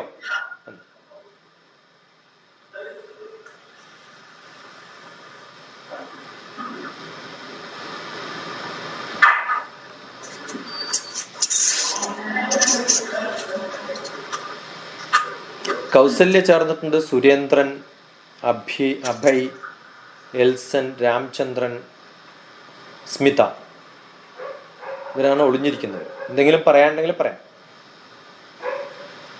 സാർ ഇപ്പൊ പറഞ്ഞല്ലോ ഈ യൂറോപ്യൻ ആർക്കിടെക്ചറും കൺസ്ട്രക്ഷനും still they maintain. See according to Kerala നമ്മള് എവിടെയാണ് അപ്പൊ ഒരു മിസ്സിങ് വന്നത്? എപ്പോഴാണ് ഒരു റിവർ റോഡ് ഹൗസ് കൺസ്ട്രക്ഷൻ എവിടെയാണ് നമുക്ക് ആ ഒരു ഗ്യാപ്പ് വന്നത്? ഒന്ന് എക്സ്പ്ലോഷൻ ഓഫ് പോപ്പുലേഷൻ. ഒന്ന് ഇത്രയും കൂടുതൽ എക്സ്പ്ലോഷൻ നടക്കുന്നത് മിക്കവാറും ഭൂമധ്യരേഖയുടെ അടുത്ത് കിടക്കുന്ന പ്രദേശങ്ങളിലാണ് സാധാരണ പോപ്പുലേഷൻ ഗ്രോത്ത് ഉണ്ടാവുക.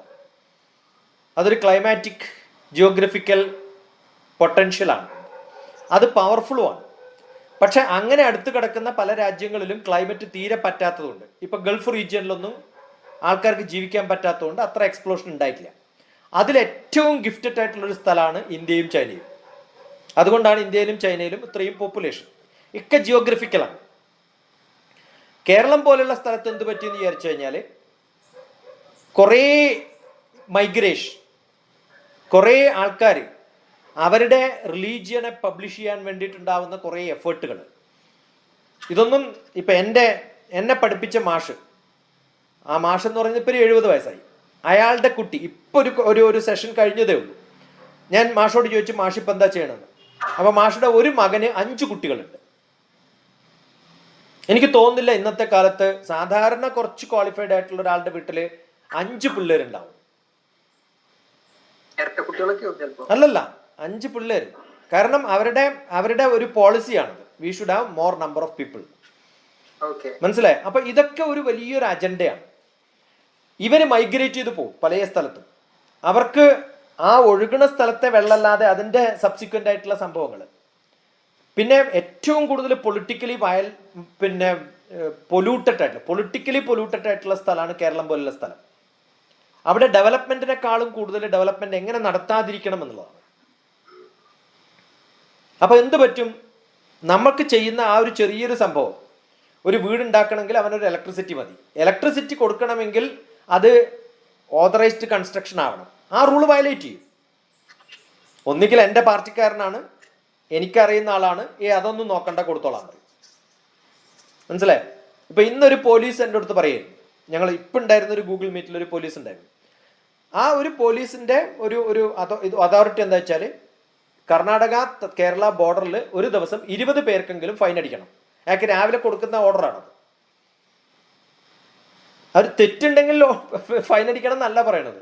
അയാളോട് പറഞ്ഞിരിക്കുന്നത് 20 പേരെ ഇന്ന് നിന്റെ ഡ്യൂട്ടിയാണ്, 20 പേരെ പിടിക്കാനുള്ളത്. അപ്പൊ അവൻ ഏതെങ്കിലും ഒരാളെ പിടിക്കും. മനസ്സിലായോ? ഏതെങ്കിലും ഒരാളെ പിടിച്ചാലേ എന്ത് പറ്റുള്ളൂ? ആ പിടിച്ചു കഴിഞ്ഞാൽ ആ വ്യക്തിക്ക്, പിടിക്കപ്പെട്ട വ്യക്തിക്ക് 4 ദിവസം അല്ലെങ്കിൽ കേരളത്തിൽ എവിടെ വേണമെങ്കിലും പോവാം. കാരണം ഒരു ചീട്ടുണ്ടായി, വയലേഷൻ. അപ്പൊ അയാൾക്കും സുഖമാണ്, എന്നെ ഒന്ന് പിടിച്ചാട്ടെ എന്ന് പറഞ്ഞിട്ട് അങ്ങോട്ട് കൊടുക്കും കാശ്. അത് ലൈസൻസിനെക്കാളും ബെറ്ററാണ്. ലൈസൻസ് കിട്ടുന്നതിന്റെ പ്രൊസീജിയറിനെക്കാളും എളുപ്പമാണ് വയലേറ്റ് ചെയ്തിട്ട് പിടിച്ചു കഴിഞ്ഞാൽ. അപ്പൊ നമ്മുടെ റൂളുകൾ പലപ്പോഴും തെറ്റായിട്ടുള്ള തരത്തിലാണ് പോകുന്നത്. ഇപ്പൊ ഗൾഫ് നാടുകളിൽ വളരെ സ്ട്രിക്റ്റ് ആണ്. ഇപ്പൊ ഞാൻ ഏതെങ്കിലും ഒരു സിഗ്നൽ ക്രോസ് വയലേറ്റ് ചെയ്തു എന്ന് വിചാരിക്കുക, ജിത്തുവിന് അറിയണ്ടാവും. ദുബായിലൊക്കെ ഒരു സിഗ്നൽ ക്രോസ് ഞാൻ വയലേറ്റ് ചെയ്താൽ എനിക്ക് 100 dirhams ആണ് എൻ്റെ ഫൈൻ വിചാരിക്കും. എനിക്ക് 100 dirhams അവിടെ കൊടുത്തിട്ട് ഫൈൻ അടക്കാൻ പറ്റുമോ? 10 ദിവസം ഞാൻ തന്നെ പോയിട്ട് ക്യൂല് നിന്നിട്ട് പൈസ അടച്ചാലേ എനിക്ക് രക്ഷപ്പെടാൻ പറ്റുള്ളൂ. അപ്പോൾ 1 മിനിറ്റ് ഞാൻ സേവ് ചെയ്യാൻ വേണ്ടിയിട്ട് ചെയ്യുമ്പോൾ എന്നെ പണിഷ് ചെയ്യുന്നത് 100 dirhams കൊണ്ടല്ല, 10 ദിവസത്തെ എൻ്റെ ഈ 2 മണിക്കൂറാണ്. അതുകൊണ്ട് ഒരാളും വയലേറ്റ് ചെയ്യില്ല. ഇപ്പൊ നമ്മുടെ റൂൾസ് വളരെ വളരെ വളരെ വളരെ ഡൈലൂട്ടഡ് ആണ്. If you are powerful you can always get out of it. Sir, ഇപ്പൊ പോപ്പുലേഷൻ ഇൻക്രീസ് ആയിക്കൊണ്ടിരിക്കുമ്പം ഇപ്പൊ പറഞ്ഞ പോലെ ആളുകൾക്ക് വീടുകളും ആവശ്യമായിട്ട് വരും താമസിക്കാനായിട്ട്. അപ്പോ ഈ പറഞ്ഞ രീതിയിൽ എവിടെയാണോ സ്ഥലം കിട്ടുന്നത് അവിടെ പോയിട്ട് എൻക്രോച്ച് ചെയ്യുന്നു, വീട് വയ്ക്കുന്നു. അപ്പൊ ഇതല്ലാതെ വേറൊരു മാർഗം അല്ല. കേരളത്തിൽ എന്താ കാരണം എന്ന് വെച്ചാല്, കേരളത്തിന്റെ നമ്പർ ഓഫ് പോപ്പുലേഷൻ കൂടുതലാണെങ്കിലും കേരളത്തിൽ അവർ താമസിക്കുന്നില്ല. നിങ്ങൾ കേരളത്തിലെ വീടുകളുടെ എണ്ണം എടുത്താൽ there are more number of houses vacant than occupied എന്ന് കാണാൻ പറ്റും. ഞാൻ പറയുന്നത് ഒക്യുപ്പൈഡ് ആയിട്ടുള്ളവർ ചിലപ്പോൾ ചെറിയ വീടായിരിക്കും. അൺഒക്യുപ്പൈഡ് ആയിട്ടുള്ള വീടുകളുടെ ടോട്ടൽ ഏരിയ നോക്കിയാൽ, സ്ക്വയർ ഫീറ്റ് നോക്കിയാൽ, we have more place vacant than what is occupied. കാരണം കേരളം റിച്ചാണ്, വളരെ റിച്ച് ആയിട്ടുള്ളൊരു സ്ഥലമായതുകൊണ്ട്. ഇനി വളരെ വളരെ ഡയലൂട്ടഡ് ആയിട്ടുള്ള സംഭവങ്ങൾ പലപ്പോഴും നമ്മൾ മാനിപ്പുലേറ്റ് ചെയ്യും. ഇപ്പം ഇന്ന് ഞങ്ങളുടെ ഒരു ഡിസ്കഷനിൽ വന്നൊരു സംഭവം, ബ്രിട്ടീഷുകാർക്കെതിരെ സമരം ചെയ്തവർക്കാണ് സ്വാതന്ത്ര്യ സമര സേന പെൻഷൻ കൊടുക്കേണ്ടത്. പക്ഷെ അന്നത്തെ ജന്മിമാർക്കെതിരെ സമരം ചെയ്ത ആൾക്കും സ്വാതന്ത്ര്യ സമര പെൻഷൻ കൊടുക്കേണ്ടി ഇപ്പോൾ. കാരണം ആരാണോ അന്ന് ആ MLA ഒരു പവർ കൊടുത്തു, നിങ്ങളുടെ ലിസ്റ്റിൽ എത്ര പേരുടെ ലിസ്റ്റ് തന്നാൽ അവരെല്ലാം സ്വാതന്ത്ര്യ സമര സേനാനികളാക്കാം. അതിനൊന്നും ഒരു വാലിഡിറ്റി ഇല്ലാത്തൊരു അതോറിറ്റി കൊടുത്തിരിക്കുകയായിരുന്നു. ഇപ്പൊ പലപ്പോഴും നമ്മുടെ പ്രശ്നം എന്ന് പറയുന്നത് അവൈലബിൾ ആയിട്ടുള്ള ആൾക്കാർ, അവരെ യൂട്ടിലിറ്റി, അവരെ ഉപയോഗിക്കുന്ന ഗവൺമെന്റിന്റെ സെറ്റപ്പുകളുടെ ഒരു ഡയലൂഷനാണ്. ചിലപ്പോൾ ഒരേ സ്ഥലത്ത് വീടുള്ള ആൾ തന്നെ സിറ്റിയിലൊരു വീടുണ്ടാവും, പക്ഷെ അയാൾ ട്രൈബലിൻ്റെയോ എന്തെങ്കിലുമൊക്കെ ഫെസിലിറ്റി കിട്ടുന്നത് കൊണ്ട് അയാൾ ഒരു വീട് എവിടെയെങ്കിലും ഉണ്ടാക്കി വെച്ചിട്ടുണ്ടാവും, അതിൻ്റെ ബെനിഫിറ്റ് കിട്ടാൻ വേണ്ടിയിട്ട്. സാർ ഇപ്പൊ റഷ്യയിലൊക്കെ അത് ക്ലിയർ ആയിട്ട് ഫോളോ ചെയ്യുന്നുണ്ടോ? ഇല്ല. എന്താ കാരണം എന്ന് വെച്ചാല്, ഒന്ന് അവിടെ പോപ്പുലേഷൻ കുറവാണ്.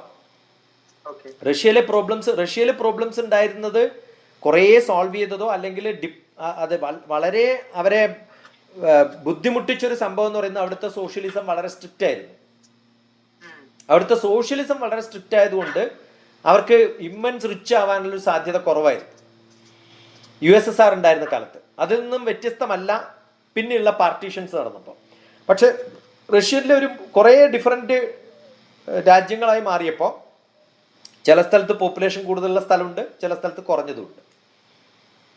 പക്ഷെ വലിയ പ്രശ്നങ്ങളൊന്നുമില്ല. കാരണം എന്ന് വെച്ചാൽ അവിടെ huge constructions, less of population, പിന്നെ യൂറോപ്പിൽ നിന്നുള്ള മൈഗ്രേഷൻ. ഈ റഷ്യക്കാരൊക്കെ പണ്ട് കാലത്ത് യുദ്ധത്തിന് പോലും പോയിട്ടുണ്ട് യൂറോപ്പിലൊക്കെ.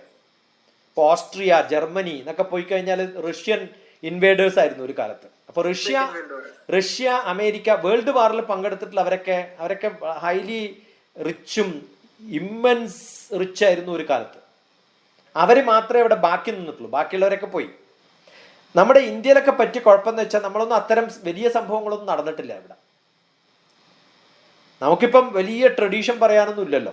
വേൾഡ് ഹിസ്റ്ററിയിൽ ട്രഡീഷൻ പറയാൻ ഇന്ത്യയിൽ എന്താ ഉള്ളത്? ഒന്നുമില്ല. മനസ്സിലായി?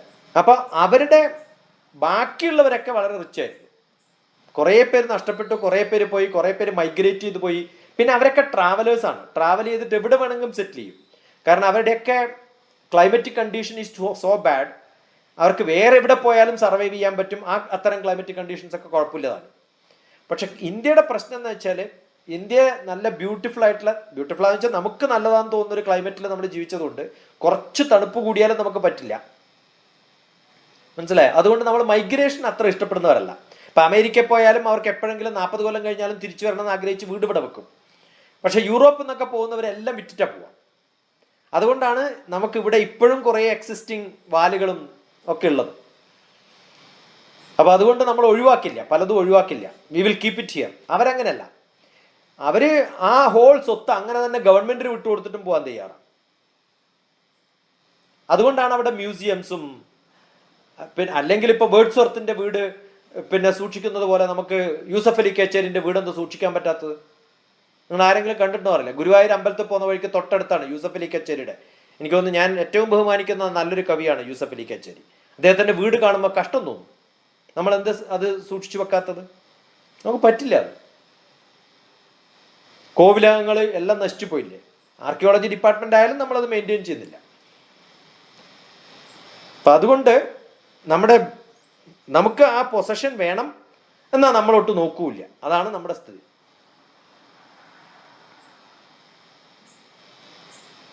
ഏറ്റവും വലിയ നല്ല കമ്പനികളുടെ CEO പോലും അവരുടെ മക്കളെ അല്ലല്ലോ ഹെറിഡിറ്ററി ആയിട്ട് ആ ജോബ് ഇത് കൊടുക്കുക. അമേരിക്കയിലൊക്കെ വളരെ റിച്ച് ആയിട്ടുള്ള ആൾക്കാരുടെ മക്കൾ അവിടെ ജോലി ചെയ്യുന്നുണ്ടാവും. പക്ഷെ ഇയാൾ മരിച്ചു കഴിഞ്ഞാൽ അയാളുടെ മക്കൾക്കൊന്നും ആ കമ്പനി കിട്ടൂല. ആരാണോ ഏറ്റവും എഫിഷ്യൻ്റ് ആയിട്ടുള്ളത് അയാൾക്ക് അങ്ങോട്ട് കൊടുക്കും. അങ്ങനെയാണ് ചെയ്യുക. അപ്പൊ നമ്മുടെ ഈ സോഷ്യൽ പ്രൊട്ടക്ഷൻ അല്ലെങ്കിൽ ഫാമിലി പ്രൊട്ടക്ഷൻ, ഒരു ബോണ്ടേജ് കൊണ്ടുണ്ടാവുന്ന ഒരു സേഫ്റ്റി നമ്മളെ പലരെയും വളരെ ആക്റ്റീവ് ആക്കാനും ക്രിയേറ്റീവ് ആക്കാനും ട്രാവൽ ചെയ്യാനും ഒക്കെ നമുക്ക് മടി തോന്നുന്നത് കൊണ്ടാണ്. വിട്ടുപോകാൻ പറ്റില്ല. കാരണം ഇവിടെ സോഷ്യലി സെക്യൂർഡ് ആയിട്ട് എനിക്ക് ഇരിക്കാമല്ലോ. അവരൊക്കെ വളരെ എന്തൂസിയാസ്റ്റിക് ആണ്. അവരെവിടെ വേണമെങ്കിലും ട്രാവൽ ചെയ്യും. അതിട്ട് ഇപ്പൊ അശ്വിന് പോകണമെന്നുണ്ടായാൽ പറ്റില്ലല്ലോ. എത്ര പേരുടെ സമ്മതം മേടിക്കണം അശ്വിന് പോകണമെങ്കിൽ?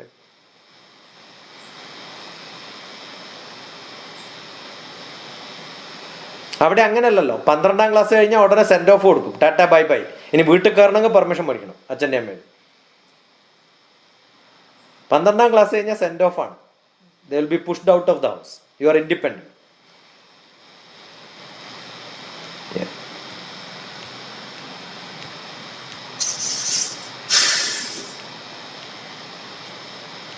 Anything more to ask or any more points to add by any one of you? നിങ്ങൾക്ക് ആർക്കെങ്കിലും എന്തെങ്കിലും പറയാനുണ്ടെങ്കിൽ പറയാം.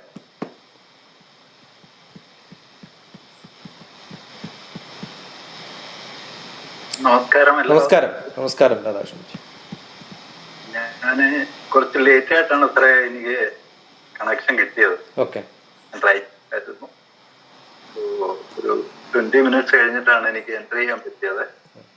ഇതൊക്കെ പാടാൻ പോയി. സബ്ജക്റ്റ് മഴ, ഫ്ലഡ്. അത് ആദ്യം എന്താണ് ഡിസ്കസ് ചെയ്യുന്നത് എനിക്ക് അറിയില്ല. എങ്കിലും ഞാൻ എങ്ങനെയാണ് ഈ ഫ്ലഡ് ഹാവോക്ക് ക്രിയേറ്റ് ചെയ്യുന്നത്, അല്ലെ മഴ എങ്ങനെ ഒരു നമുക്ക് ഈ മീഡിയ ഹൈപ്പിൽ അത്രയൊന്നും നമ്മള് വശമ്മതരാകാതിരിക്കുക, അതിനെപ്പറ്റി ഞാൻ ഒരു ബ്രീഫായിട്ട് ഒരു 2 minutes സംസാരിച്ചോ. വെൽക്കം.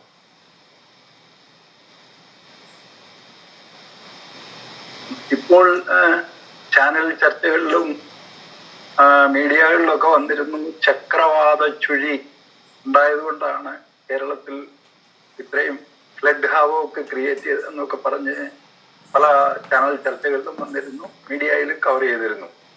ഇതിന്റെ ശരിയായ അർത്ഥം മനസ്സിലാക്കാതെ സാധാരണ നമ്മളെപ്പോലുള്ള സാധാരണ മനുഷ്യരെ ഒരു വല്ലാത്ത ഒരു പരിതസ്ഥിതിയിലേക്ക് നയിക്കുന്ന രീതിയിലുള്ള ചർച്ചകളാണ്, പത്ര റിപ്പോർട്ടുകളാണ് വന്നിരിക്കുന്നത്. അത് ഞാനൊന്ന് പറയാൻ ആഗ്രഹിക്കുന്നു. നമ്മൾ ഈ ചക്രവാത ചുഴി എന്ന് പറയുന്നത് വേറൊന്നുമല്ല, സൈക്ലോണിക് സർക്കുലേഷൻ ആണ്. അതായത് ഇന്ത്യ നമ്മുടെ ട്രോപ്പിക്കൽ മൺസൂൺ ആണ് നമുക്കിവിടെ കിട്ടുന്നത്. ട്രോപ്പിക്കൽ കൺട്രിയാണ്, ട്രോപ്പിക്കൽ മൺസൂൺ കിട്ടുന്നു. ഒന്ന് സൗത്ത് വെസ്റ്റ് മൺസൂണും മറ്റൊന്ന് നോർത്ത് ഈസ്റ്റ് മൺസൂണുമാണ്. സൗത്ത് വെസ്റ്റ് മൺസൂൺ ഓൾമോസ്റ്റ് എൻഡായിരിക്കുകയാണ്. ആ സൗത്ത് വെസ്റ്റ് മൺസൂണിന്റെ ലൈൻ കേരളം വിട്ടിട്ട് മേളിലോട്ട് പോയിരിക്കുകയാണ്. അപ്പോ ഇപ്പൊ ഇനി പ്രതീക്ഷിക്കുന്നത് നമ്മൾ തുലാവർഷം എന്ന് പറയുന്ന നോർത്ത് ഈസ്റ്റ് മൺസൂൺ ആണ് നമുക്കിപ്പോൾ ലഭിക്കാൻ പോകുന്നത്. ഇത് ക്രിയേറ്റ് ചെയ്തത് ഇപ്പോഴുണ്ടായ ഈ പ്രതിഭാസം ഉണ്ടായത് ബേ ഓഫ് ബംഗാളിലുണ്ടായ അപ്പർ എയർ സൈക്ലോണിക് സർക്കുലേഷന്റെ റിസൾട്ടന്റ് ആണ് ഇപ്പൊ ഉണ്ടായ മഴയല്ല. പക്ഷെ ആ മഴ അവിടെ ആന്ധ്ര കോസ്റ്റിലേക്കും ഒഡീസ കോസ്റ്റിലേക്കും തമിഴ്നാട് കോസ്റ്റിലേക്കും മാത്രമാണ് ഇമ്പാക്ട് ഉണ്ടാകേണ്ടിയിരുന്നത്. അതിന് അനുബന്ധമായി ലക്ഷദ്വീപിനടുത്ത് അറേബ്യൻ കടലിൽ, അതായത് അറേബ്യൻ സീയിൽ ഒരു ചുഴി, അതായത് ഒരു സർക്കുലേഷൻ രൂപപ്പെട്ടു. അപ്പൊ ഇതിന്റെ രണ്ടും കൂടെയുള്ള കപ്പിളിംഗ് എന്ന് പറയും.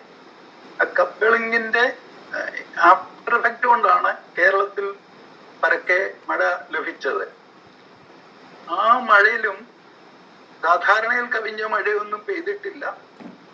ഇവര് മീഡിയാസിൽ പറയുന്ന ക്ലൗഡ് ബ്രസ്റ്റ് ഒന്നും ഉണ്ടായതായി യാതൊരു സ്ഥിരീകരണവും ഉണ്ടായിട്ടില്ല.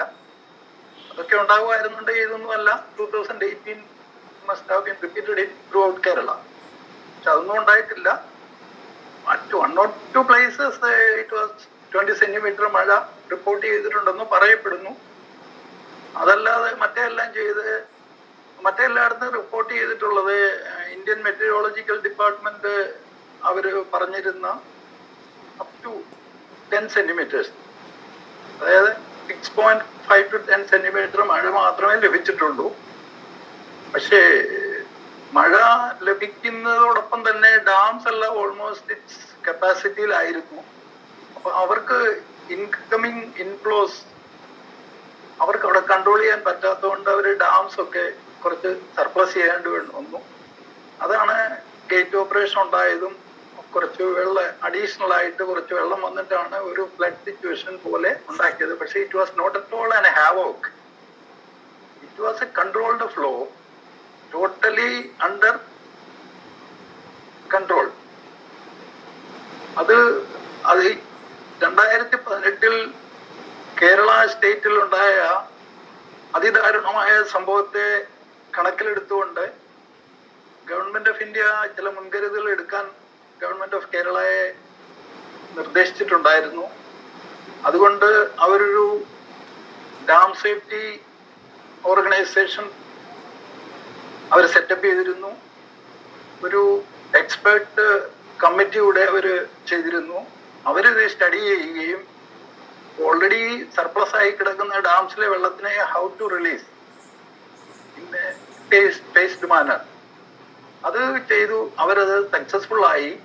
പക്ഷേ ഫ്ലഡ് ഹവോക്ക് എന്നൊക്കെ പറയുന്ന ഇപ്പോ TPS സാർ പറഞ്ഞതുപോലെ it is nothing but A media hype. അവര് അതിനകത്ത് എല്ലാവരും അതിനകത്ത് പാർട്ടികളാണ്, ഒരുപക്ഷെ പൊളിറ്റീഷ്യൻസ് ഉണ്ടാവും, അതുമായിട്ട് ബന്ധപ്പെട്ട് താല്പര്യമുള്ള വെസ്റ്റഡ് ഇൻട്രസ്റ്റ് ഉണ്ടാവും. അവരൊക്കെ ക്രിയേറ്റ് ചെയ്ത ഒരു ഇഷ്യൂ ആയിട്ട് മാത്രം ഇതിനെ എടുത്താൽ മതി. നമ്മുടെ ഡാംസ് എല്ലാം ഇപ്പോഴും ഫുള്ളി സഫിഷ്യന്റ് സ്ട്രെങ്ത് ഉള്ളതാണെന്ന് കേന്ദ്ര ഗവൺമെന്റ് തന്നെ എല്ലാം പ്രൂവ് ചെയ്തിട്ടുള്ളതാണ്. അവരത് പലവട്ടം പറഞ്ഞിട്ടുള്ളതാണ്. അപ്പൊ നമ്മളിവിടെ ആ ഡാം പൊട്ടും ഈ ഡാം പൊട്ടും എന്നൊക്കെ പറഞ്ഞിട്ട് നമ്മൾ പറയുന്നതിൽ നമ്മൾ വിശ്വസിക്കാതിരിക്കുക. നമ്മുടെ കൊളീഗ്സിനോടും നമ്മുടെ ബന്ധുക്കളോടും ഇതിന് യാതൊരു അടിസ്ഥാനമില്ലാത്ത കാര്യമാണ് ഈ പത്രദ്വാര വരുന്നതെന്നുള്ളത് നമ്മൾ വ്യക്തമായിട്ട് പറയണമെന്നാണ് എൻ്റെ വിനീതമായൊരു അഭിപ്രായം. ഈ ചക്രവാത ചുഴി എന്ന് പറഞ്ഞ അപ്പർ സൈക്ലോണിക് സർക്കുലേഷൻ അത് നമ്മുടെ ഓരോ സ്ഥലങ്ങളിലും, അതായത് ഈ എക്സ്ട്രീം സൗത്തായ കന്യാകുമാരി മുതൽ കാശ്മീർ വരെ അതിൻ്റെതായിട്ടുള്ള കോണ്ടൂർസ് ഉണ്ട്. അതിപ്പോ ഞാൻ പറയാതെ തന്നെ അറിയാൻ പറ്റും, ഇത് പ്രഷർ വേരിയേഷൻ ആണ്. പ്രഷർ വേരിയേഷൻ കൊണ്ട് സാധാരണ കാറ്റടിക്കുന്ന ഒരു ഡയറക്ഷൻ, ലോഞ്ചിറ്റ്യൂണൽ ഡയറക്ഷനിലാണ്. പക്ഷെ ഈ അപ്പർ എയർ സൈക്ലോണിക് സർക്കുലേഷൻ വരുമ്പോൾ അതിന്റെ സർക്കിൾ ഫോർമേഷനിലായിരിക്കും ഉണ്ടാകുന്നത്. അപ്പൊ അത് കൂടുതൽ എനർജി അവിടേക്ക് അട്രാക്ട് ചെയ്യും. ആ എനർജി അട്രാക്ട് ചെയ്യും എന്ന് പറഞ്ഞാൽ that means more clouds will be coming into that particular place. അപ്പൊ അതിന്റെ പെരിഫറി ഉള്ളി വരെ അതിന് പുറത്തുനിന്നുള്ള ആ ക്ലൗഡ്സിനെയും എല്ലാം അവിടെയൊക്കെ അട്രാക്ട് ചെയ്തിട്ട് അതാണ് ഹൈ ഇന്റൻസിറ്റി റെയിൻഫാൾ ഉണ്ടാകാനുള്ള ഒരു കാരണം. പക്ഷെ അതിനെ നമ്മൾ നേരായ രീതിയിൽ ടൈം ചെയ്ത് പോകുകയാണെന്നുണ്ടെങ്കിൽ there won't be any floods. ഇത് ഒരു 1 വീക്ക് 4 days 5 days മുമ്പ് ഇന്ത്യൻ മെറ്റീരിയോളജിക്കൽ ഡിപ്പാർട്ട്മെന്റ് ഇപ്പോൾ അവരുടെയുള്ള സാങ്കേതിക വിദ്യ, അതായത് റഡാറും അതുപോലെ തന്നെ സാറ്റലൈറ്റും എല്ലാം വെച്ചുകൊണ്ട് അവർ പ്രെഡിക്റ്റ് ചെയ്യുമ്പോൾ ഗവൺമെന്റ് ഏജൻസീസ് അതിനെ ശരിയായ വണ്ണം അതിനെ റെഗുലേറ്റ് ചെയ്യാൻ അവർ ശ്രമിച്ചു കഴിഞ്ഞാൽ നമുക്ക് ഇപ്പോഴെന്നല്ല ഒരിക്കലും ഒരു ഫ്ലഡ് ഉണ്ടാകത്തില്ല. അപ്പൊ ഇത് നമ്മളൊരു പബ്ലിക് ഒപ്പീനിയൻ തന്നെ ക്രിയേറ്റ് ചെയ്യണമെന്നാണ് എൻ്റെ ഒരു വിനീതമായ അഭിപ്രായം.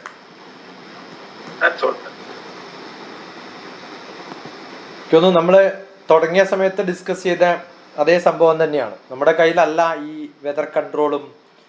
അതിനെ നമ്മൾ എങ്ങനെ മുൻകൂട്ടി പ്രൊഡിക്റ്റ് ചെയ്തതിനെ എങ്ങനെ നമ്മൾ കാറ്റ് വരുന്നത് നമ്മുടെ കയ്യിലല്ല. പക്ഷെ വന്നാൽ എന്തുണ്ടാവും എന്ന് പറയുമ്പോൾ വരുന്നത് വരെ കാത്തിരിക്കേണ്ട കാര്യമില്ല എന്നുള്ളതാണ്. അതിനുള്ള മെക്കാനിസംസ് പ്രശ്നം വന്നു കഴിഞ്ഞാലേ ആക്റ്റീവ് ആവുന്നുള്ളൂ എന്നുള്ളതാണ് നമ്മുടെ ഏറ്റവും വലിയ പ്രശ്നം. ഡിസാസ്റ്റർ മാനേജ്മെന്റ് ഒരിക്കലും മാനേജ്മെന്റ് അല്ല, ആഫ്റ്റർ എഫക്ട്സിനെ എങ്ങനെ മാനേജ് ചെയ്യുക എന്നുള്ളതാണ് നോക്കുന്നത്. അപ്പോൾ അതാണ് ഏറ്റവും വലിയ പ്രോബ്ലം. എല്ലാവർക്കും പങ്കുണ്ട്, ഒഫീഷ്യൽസിന് പങ്കുണ്ട്, ഡിപ്പാർട്ട്മെന്റ്സിന് പങ്കുണ്ട്, എല്ലാവർക്കും പങ്കുണ്ട്. പ്രത്യേകിച്ചും മനുഷ്യന്മാരുടെ ഒരു ബേസിക് ആയിട്ടുള്ളൊരു ക്യാരക്ടർ അതാണ്. ഒന്നും സംഭവിക്കില്ല എന്നുള്ളൊരു തോന്നല് വന്നു കഴിയുമ്പോൾ പിന്നെ എന്താ ചെയ്യേണ്ടതെന്നുള്ളൊരു ആവലാതി, അതാണ് നടക്കുന്നത്. പിന്നെ പലപ്പോഴും വാർണിങ്സ് മാത്രമാണ്. അപ്പം അത് നടക്കണമെന്നൊന്നുമില്ല. ചിലപ്പം ഈ ഗ്ലോബൽ വാർമിങ്ങിനുള്ള 15 മോഡലുകളും നോക്കിയാൽ എല്ലാം തെറ്റാന്ന് മനസ്സിലാവും. കാരണം ഒന്നും പ്രെഡിക്റ്റ് ചെയ്യാൻ പറ്റില്ല. കാരണം 50 വർഷത്തെ മെഷർമെന്റ് വെച്ചിട്ട് 150 വർഷം പ്രെഡിക്റ്റ് ചെയ്യാൻ പറ്റില്ലല്ലോ. എക്സ്ട്രാപ്പൊളേഷനും ഇന്റർപൊളേഷനും ചെറിയൊരു ലിമിറ്റേഷൻസ് ഉണ്ട്. അതുപോലെ പ്രെഡിക്റ്റ് ചെയ്യാൻ പറ്റാത്തൊരു സംഭവമാണ്. മേഘങ്ങളുടെ പാടികൾ പോയാൽ ഇവിടെ പോയിട്ട് ഇടിക്കുമെന്ന് നമ്മൾ ഇതിന്റെ സ്പീഡും നോക്കിയിട്ട് ഇവിടെയാണ് ഇടിക്കാൻ ചാൻസ് ഉള്ളതെന്ന് പറയും. അതിനു മുമ്പ് പ്രഷർ മാറിയിട്ട് വേറെ എവിടെയെങ്കിലൊക്കെ പോയി കഴിഞ്ഞാൽ അവിടെയാ പോയിട്ട് ഇടിക്കുക, അവിടെയാ പെയ്യുക. That's quite natural. IMD ഉപയോഗിക്കുന്ന സാറ്റലൈറ്റ് ഇമേജുകളുടെ പിക്ചേഴ്സ് നോക്കിക്കഴിഞ്ഞാൽ വി ക്യാൻ സി ഇന്നത് ഇങ്ങനെ പോയി ഇതപ്പോൾ ഇവിടെ ഇടിക്കുന്നു പറയും. അപ്പോഴാണ് അടുത്ത കാറ്റ് വന്ന് ഇത് രണ്ടും കൂടി ഇങ്ങോട്ട് പോയിട്ട് താഴത്ത് പോയിട്ട് ഇടിക്കുന്നു. ഒന്നും ചെയ്യാൻ പറ്റില്ല. സോ ഹൈലി ഡൈനാമിക് ആയിട്ടുള്ള മോഡൽ ചെയ്യാൻ പറ്റാത്ത, മാത്തമാറ്റിക്സിൽ വർക്ക് ചെയ്യാൻ പറ്റാത്ത മോഡൽ വെച്ചിട്ടാണ് കുറച്ചെങ്കിലൊക്കെ പ്രെഡിക്റ്റ് ചെയ്യുന്നത്. അപ്പം അതിൽ പല പ്രാവശ്യം തെറ്റുകൾ ഉണ്ടാകുമ്പോൾ ആൾക്കാർ പറയും അന്ന് മഴ പെയ്യുന്നു പറഞ്ഞിട്ട് പെയ്തിട്ടില്ലല്ലോ, അതുകൊണ്ട് ഇന്നും പെയ്യില്ല എന്ന് പറഞ്ഞിട്ട് അവിടെ തന്നെ ഇരിക്കും. അതുകൊണ്ടാണ് ഈ പ്രോബ്ലം ഉണ്ടാകുന്നത്. പിന്നെ ഈ ഭൂമി കുലുക്കവും ഒക്കെ, ഭൂമി എന്ന് പറയുന്നത് തന്നെ സ്റ്റിച്ച് ചെയ്യാത്തൊരു ഫുട്ബോൾ പോലെയാണ്. അത് വളരെ ഫാസ്റ്റായിട്ട് മൂവ് ചെയ്തുകൊണ്ടിരിക്കുകയാണ്, അത് ലൈവാണ്. അപ്പം അതിൽ ചെറിയ ജർക്കിങ്ങുകളൊക്കെ ഉണ്ടാവും. That's quite natural. നമ്മളവിടെ കൺസ്ട്രക്ഷനിലുള്ള ഒരു പ്രാധാന്യവും അത്തരം പോസിബിളായിട്ടുള്ള സ്ഥലങ്ങളിൽ പിന്നെ വീട് വെക്കുമ്പോൾ ഉണ്ടാവുന്ന കെയറും ഒക്കെ ഉണ്ടായിക്കഴിഞ്ഞാൽ കുറച്ചും കൂടി ജീവഹാനികൾ അതിൽ അധികമില്ലാതെ രക്ഷപ്പെടാൻ പറ്റുമെന്ന് മാത്രമേ പറയാൻ പറ്റൂ. വളരെ വളരെ സന്തോഷം രാധാകൃഷ്ണൻ സാർ ആഡ് ചെയ്ത വാല്യൂസ് ഒക്കെ ഹൈലി പൊട്ടൻഷ്യൽ ആയിട്ടുള്ള, ഹൈലി നോളജബിൾ ആയിട്ടുള്ള സംഭവങ്ങളൊക്കെയാണ് പറഞ്ഞത്. Good enough. 8:30. അപ്പൊ നാളെ കാണാം അശ്വതി. നമ്മളൊരു എല്ലാ സാറ്റർഡേയും മ്യൂസിക് ഗ്രൂപ്പ് ഉണ്ട് 7:30. എല്ലാ സൺഡേയും 7:30 ഭഗവത്ഗീതയും. ഇപ്പൊ ഫ്രൈഡേ മാത്രമേ ഉള്ളൂ ഒഴിവ്, അതുകൊണ്ടാണ് ഇന്നിപ്പോ വെച്ചത്. Thank you. സന്തോഷം. Thank you doctor.